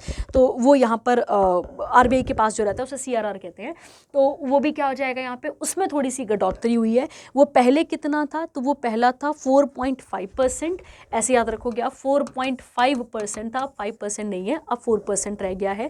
उसके अलावा आरबीआई ने कोलेट्रल फ्री लोन लिमिट को भी क्या कर दिया, यहाँ पर बढ़ा दिया है। कोलेट्रल फ्री का मतलब होता है आपको कुछ गिरवी नहीं रख कर आना है वहाँ पर। उसके अलावा म्यूल हंटर बेटा एक ऐसी ऐप कह सकते हो आप, यहाँ पे पोर्टल कह सकते हो, जिससे एम क्या रहेगा कि जितने भी डिजिटल फ्रॉड हैं उसे कंट्रोल यहाँ पर किया जा सके। ठीक है, उसके अलावा एफएक्स रिटेल प्लेटफॉर्म बनाए जाएंगे जो कि किसके साथ कनेक्ट होंगे, NPCI national payment corporation of India Bharat के साथ जुड़े रहेंगे। ठीक है, उसके साथ आरबीआई ने इंट्रोड्यूस करे हैं न्यू बेंचमार्क्स, ताकि जो मनी मार्केट है उसे यहाँ पर बचाया जा सके। ठीक है, चलिए हो गया। अब आते हैं लास्ट सेक्शन पे, जिसका नाम क्या आता है आपके पास, डेज, और डेज के साथ बनने वाली चीज़ों को देख लेते हैं। ठीक है, देखिए पहला क्या कहता है बच्चे यहाँ पे, पहला आपके पास आता है यहाँ पर कौन सा वाला, ये आता है आपके पास वर्ल्ड कंप्यूटर लिटरेसी डे। इसके बारे में यहाँ पर बात कर लेते हैं। ठीक है, देखिए कहता है वर्ल्ड कंप्यूटर लिटरेसी डे कब मनाया जाता है बच्चे, 2 अक्टूबर को। और किसकी इंपॉर्टेंस के लिए, तो यहाँ पे डिजिटल स्किल, कंप्यूटर लिटरेसी, इन सब चीज़ों के लिए इसे सेलिब्रेट किया जाता है। इसका मेन एम क्या रहेगा कि जो वुमेन और जो चिल्ड्रन है वो भी इसके साथ अटैच या जुड़े रहें। उसके बाद कहता है WCLD was establish to celebrate 20th anniversary किसकी बच्चे, नेशनल इंस्टीट्यूट ऑफ इंफॉर्मेशन टेक्नोलॉजी की। ये आपको यहाँ पर क्लियर रखना है, ठीक है। इसके हेडक्वार्टर कहाँ पर है बच्चे, गुरुग्राम हरियाणा, और ये कब बना था 1981 में, ठीक है। चलिए, तो ये भी हो गया आपके पास एक और इंपॉर्टेंट करंट अफेयर। अब आता है इंटरनेशनल डे ऑफ बैंक्स। ये अगर हम इसकी बात करें यहाँ पर, ये एक एजेंडा था, देखो यहाँ पे लिखा हुआ है। अगर हम बात करते हैं UN ने जो है वो इंटरनेशनल डे ऑफ बैंक को एनुअली मनाया जाता है, कब, 4 दिसंबर को, ताकि बैंकिंग सिस्टम का जो क्रूशियल रोल है, इंपॉर्टेंट रोल है किस चीज़ों में, डेवलपमेंट में, इन सब चीज़ों के लिए उसका एजेंडा जो है वो, या फिर फाइनेंशियल जो सस्टेनेबल डेवलपमेंट है उसे बढ़ाने की बात इसमें की जाती है, ठीक है। कहता है इसे कब अडॉप्ट किया गया था, अदीस अबाबा वाले को, तो आप याद रखेंगे 2015 में, और जब फाइनेंशियल डेवलपमेंट एक मीटिंग चल रही थी उसमें, ठीक है। ये आप इसके साथ पढ़ लेंगे, इसमें और कोई भारी बातें हैं नहीं, ठीक है। चलिए अगला, ये आप इसके साथ देख लेंगे कौन कौन से नेशनलाइज करा, कौन सा नहीं। अगला, नेवी डे स्टार मार्क करने वाला है, क्योंकि इस करंट अफेयर को हम कई बार पहले भी क्या कर चुके हैं, डिस्कस कर चुके हैं, ठीक है। आप सबको पता होगा बच्चे कि 1971 का जब पाकिस्तान वॉर चल रहा था, इंडिया पाकिस्तान वॉर, तो हमारी नेवी ने भी मदद करी थी, और वो कहाँ पहुंची थी, कराची पोर्ट पे, ठीक है। कराची पोर्ट कहाँ पर आ जाता है आपके पास, पाकिस्तान पे, वहां पर इन्होंने एक इंपॉर्टेंट रोल प्ले करा था, और उसी इवेंट के साथ हम क्या मनाते हैं, नेवी डे को सेलिब्रेट करते हैं, ठीक है। थीम क्या थी, strength and power through innovation and indigenisation, ये आप इसके साथ देख लेंगे। देखिए यहाँ पे लिखा हुआ है 1 मई 1830 को जब इंडिया में ईस्ट इंडिया कंपनी थी, तब उन्होंने किसकी स्थापना करी थी, यहाँ पे इंडियन नेवी की स्थापना करी थी, अपनी सहूलियत के लिए करी थी। वो बातें अलग हैं कि बाद में फिर ये हमारे पास रही। उसके बाद 1858 में इसका नाम क्या रखा गया, हर मैजेस्टी। हर मतलब कौन है यहाँ पे, रानी विक्टोरिया, क्योंकि 1858 में रानी कौन थी वहाँ पर, तो रानी विक्टोरिया थी, याद रखना है आपने। उसके साथ इसका फिर बाद में तो हमने अपना एक नया मोटो रखा इसका, वो क्या है, शाम नो वरुणा इसका मोटो है, याद रखेंगे आप। और इसका फुल फॉर्म क्या आ जाता है, nautical army of volunteer Yemen, ये आप इसके साथ देख लेंगे। और अभी चीफ कौन है, दिनेश कुमार त्रिपाठी, हेडक्वार्टर कहाँ है इसके, नई दिल्ली में, ठीक है। चलिए आगे बढ़ते हैं। अगला आता है सॉइल। देखो भैया, इंडिया में 8 प्रकार की सॉइल मिलती हैं, आप सबको पता होना चाहिए। उसके अलावा अगर हम देखें तो एक व्यक्ति की बर्थ एनिवर्सरी है 5 दिसंबर को, उनका नाम है किंग भूमि बोल। इनकी बर्थ एनिवर्सरी है। इनकी बर्थ एनिवर्सरी पे हम क्या मना रहे हैं बेटा, यहाँ पर हम ये मना रहे हैं, कौन सा वाला, सॉइल डे हम यहाँ पर सेलिब्रेट कर रहे हैं। ये आपको इसके साथ यहाँ पर क्लियर रखना है, ठीक है। और ये भूमि बोल जो राजा है ये कहाँ के थे, तो आप याद रखेंगे ये कहाँ के थे, थाईलैंड के। इनकी बर्थ एनिवर्सरी पे हम सॉइल डे सेलिब्रेट करते हैं, और इनका एक बहुत इंपॉर्टेंट रोल रहा है सॉइल को प्रोटेक्ट करने के लिए, ठीक है। ये कौन मना रहा है इसे, तो आप याद रखेंगे ऑर्गेनाइजेशन कौन सी है, FOA, जिसका हेडक्वार्टर कहाँ है, रोम इटली पे, और कब इसकी स्थापना हुई थी, 1945 में। अगला आता है बच्चे आर्म्ड फोर्सेस फ्लैग, ठीक है। तुम्हें याद होगा एक प्रोजेक्ट नमन चला था, याद करो।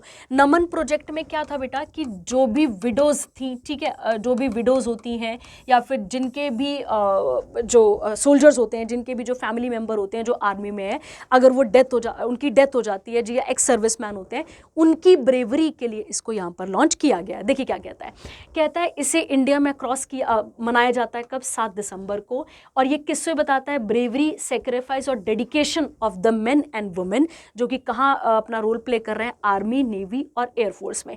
इसे संभालने वाली बॉडी का नाम क्या है, केंद्रीय सैनिक बोर्ड, जो इन सब चीज़ों को यहाँ पर संभालती है। 28 अगस्त 1945 को हमारे पहले डिफेंस मिनिस्टर, क्या नाम था इनका, बलदेव सिंह, इन्होंने इस कमेटी की स्थापना यहाँ पर करी थी, ताकि हम किसे एक इज्जत दे सकें जो हमारे लोग यहाँ पर शहीद हो चुके हैं, ठीक है। और शहीद हो चुके हैं, उनकी फैमिली को, शहीद तो हो ही गए। अगला आता है आपके पास यहाँ पे एंटी करप्शन डे कब मनाया जाता है? 9 दिसंबर को। आपको याद होगा बच्चे, हम सब ने एक करंट अफेयर में पढ़ा था लोकपाल और लोकायुक्त, ठीक है। ये हमारे कुछ इंपॉर्टेंट इनिशिएटिव हैं जिसमें हम करप्शन को कंट्रोल करने की बात करते हैं। उसके अलावा हमारे पास सेंट्रल विजिलेंस कमीशन भी है, आपको बताया हुआ है। राइट टू इंफॉर्मेशन एक्ट भी है 2005 का। इन सब में इंडिया की, इंडिया की है सारी, इंडिया की वो बॉडीज हैं जो करप्शंस के साथ डील करती हैं, करप्शन के साथ नहीं, करप्शन को कम करने की बात करती हैं, ठीक है। तो आप इसके साथ देख लेंगे। और कहाँ है इसके हेडक्वार्टर? वियना, ये आप इसके साथ कवर कर लेंगे, ठीक है। अगला आता है बेटा ह्यूमन राइट डे। इसे कब मनाया जाता है? 10 दिसंबर को, ताकि किसे बताया जा सके? ह्यूमन राइट्स को, चाहे फिर उनका कलर कोई कुछ भी हो, उसके साथ ये सेलिब्रेट किया जाता है। थीम क्या है? आर राइट, आर फ्यूचर और राइट नाउ, ये आप देख लेंगे इसके साथ। और कौन सी बॉडी इसे मनवाती है? तो UNHRC, एक इंटर गवर्नमेंटल बॉडी है जिसके हेडक्वार्टर जिनेवा स्विट्जरलैंड, और इसकी स्थापना कब हुई थी? 2006 में। ये आपको यहाँ पर क्लियर रखना है, ठीक है। चलिए आगे बढ़ते हैं इसके साथ। अगला, और एक और बात, इसके साथ हमारी भी एक बॉडी है जिसका नाम है NHRC, national human right commission. क्या नाम है बेटा इसका? नेशनल ह्यूमन राइट कमीशन, जिसकी स्थापना 12 अक्टूबर 1993 को की गई थी, ठीक है। चलिए अगला आता है माउंटेन डे। माउंटेन अगर हम देखें तो इंडिया में 13 ऐसी स्टेट और यूटी हैं जो कि पूरी की पूरी किससे कवर्ड हैं? हिमालय से कवर्ड है। हम तो कवर्ड ही हैं, हमारे साथ साथ जो नेबरिंग कंट्रीज़ हैं कुछ ऊपर वाली, वो भी इसके साथ कवर देखी जाती हैं। जैसे नेपाल हो गई आपके पास, उसके अलावा भूटान हो गया आपके पास, चाइना हो गया, ये सब भी आप इसके साथ कवर कर सकते हैं, ठीक है। देखिए अब क्या है यहाँ पे, माउंटेन्स टू लाइफ, इन सब चीज़ों के तरीके से ये मनाया जाता है। थीम क्या है इसकी? Mountain solution for a sustainable future, innovation, adaptation and youth. और तुम्हें याद होगा तो तुमने अभी पिछले करंट अफेयर में पढ़ा है कि एक व्यक्ति है वाजपेयी नाम का, जिसने क्या करा है? माउंट शीश पंगमा, उसे क्या करा है? चढ़ा था। वहाँ पर भी मैंने आपको बता दिया था कि हिमालयाज़ एक बहुत बड़ी चेन है, लगभग अप्रॉक्स आप ऐसे समझ सकते हैं कि पूरी की पूरी पहाड़ों की चेन जम्मू कश्मीर से लेकर कहाँ तक जा रही है? ये अरुणाचल प्रदेश तक जाती है। यही पहाड़ नहीं है, इसके अलावा हमारे प्लेट्यूज़ में भी बहुत सारे पहाड़ हैं, जैसे सतपुरा, विंध्यान, ये भी आपके पास यहाँ पर कवर किए जाते हैं, ठीक है। इसका ओरिजिन कहाँ से हुआ था? तो आप याद रखेंगे, एक अर्थ समिट हुई थी 1992 में, जिसमें इनको भी बचाने की बात यहाँ पर की गई थी, ठीक है। चलिए अगला देखते हैं इसके बाद। यूनिसेफ डे कब मनाया जाता है बच्चे? तो ये आप याद रखेंगे 11 दिसंबर को। और एक्चुअली में ये किससे डील करता है? चिल्ड्रंस फंड है। तो किसके बारे में बात करता है? चिल्ड्रंस के राइट्स के बारे में ये बात यहाँ पर करता है, ये आपने यहाँ पर याद रखना है, ठीक है। क्लियर है आपके पास? और उसके अलावा इसकी थीम आप इसके साथ यहाँ पर कवर कर लेंगे, ठीक है। पहले ये फूड, क्लोथिंग और हेल्थ केयर की बात करता था, बट अब अगर हम इसके बारे में बात करें तो ये प्रॉपर उसके लिए फंड रेज करता है और उसके लिए काम यहाँ पर करता है। तो हमें पता होगा यूनिसेफ की ब्रांड एम्बेसडर इस साल कौन बनी थी? तो करीना कपूर खान, आप आगे लिख लेंगे, है ना, ये आप इसके साथ ऐड कर सकते हैं, ठीक है। और ये आप ही के पंजाब के पेपर में क्वेश्चन भी था। उसके अलावा यूनिसेफ को क्या मिल चुका है? नोबेल पीस प्राइज कब? 26 अक्टूबर 1965 को। हेडक्वार्टर का है न्यूयॉर्क। स्थापना कब हुई थी? 46 में, 1946। Member countries 190। Civil aviation day flying के साथ एसोसिएटेड है, और इसका जो कह सकते हो कि एयरवेज जो है वो भी एक बहुत ही इंपॉर्टेंट मीन्स ऑफ क्या बन चुका है हमारे पास? ट्रांसपोर्टेशन बन चुका है, उसके साथ ये सेलिब्रेट किया जाता है। तो एक्चुअली में फर्स्ट सेलिब्रेटेड इन 1994, और इसे कब मनाया? इसकी जो 50वीं सालगिरह थी वो शिकागो कन्वेंशन के साथ मनाई जाती है। थीम क्या है इसकी? Safe skies and sustainable future. बाकी ना भी याद रहे चलेगा आपके पास, ऐसे भी हमारे पास भी एक सिविल एविएशन वाली कंपनी है, ठीक है। ये आप इसके साथ याद कर सकते हैं, ठीक है। और ये आप इसके साथ देख लेंगे, इसमें ऐड करने वाला नहीं है, ठीक है। उसके अलावा मेडिटेशन डे। अब मैं आपको ना इसकी थोड़ी सी एक इंपॉर्टेंस बता दूँ, 2 चीज़ें हैं इसके साथ, वो आप याद रखेंगे। आपको पता होगा बेटा कि ये हमारे पास अर्थ है, अर्थ का ये क्या आ गया आपके पास? इक्वेटर। इक्वेटर के ऊपर वाला हिस्सा क्या आ जाएगा? Northern hemisphere. साउथ वाला क्या आ जाएगा? Southern hemisphere. सारी गेम यहाँ पे सन की है। सन क्या करता है? सन की रेज के कारण कुछ एरियाज में धूप पड़ती है, कुछ जगहों पे धूप नहीं पड़ती है। ये आपको पता होगा। ये कौन सा रीजन आता है? Tropic of cancer. ये कौन सा आता है? Tropic of capricorn. अगर आप ऑब्जर्व कर रहे हैं तो अभी हमारे पास सर्दियाँ शुरू हो चुकी हैं, तो सन रेज कहाँ डायरेक्ट जा रही हैं? वो जा रही हैं ट्रॉपिक ऑफ कैप्रिकॉन में। कहाँ पर जा रही है? ट्रॉपिक ऑफ कैप्रिकॉन पे। और हमारी तरफ थोड़ी सी क्या है? वो स्लैंटिंग है। एक्चुअली अर्थ क्या है? अपनी जगह पे सीधी नहीं है ना, कैसी है? थोड़ी सी टिल्टेड है, 23.5 डिग्री पे टिल्टेड है, जिसके कारण ट्रॉपिक ऑफ कैंसर वाली बेल्ट पे क्या होगा? अभी 21 और 22 दिसंबर को हम क्या मनाएंगे? हम मनाएंगे विंटर सोलिस्टिस। क्लियर हो गया?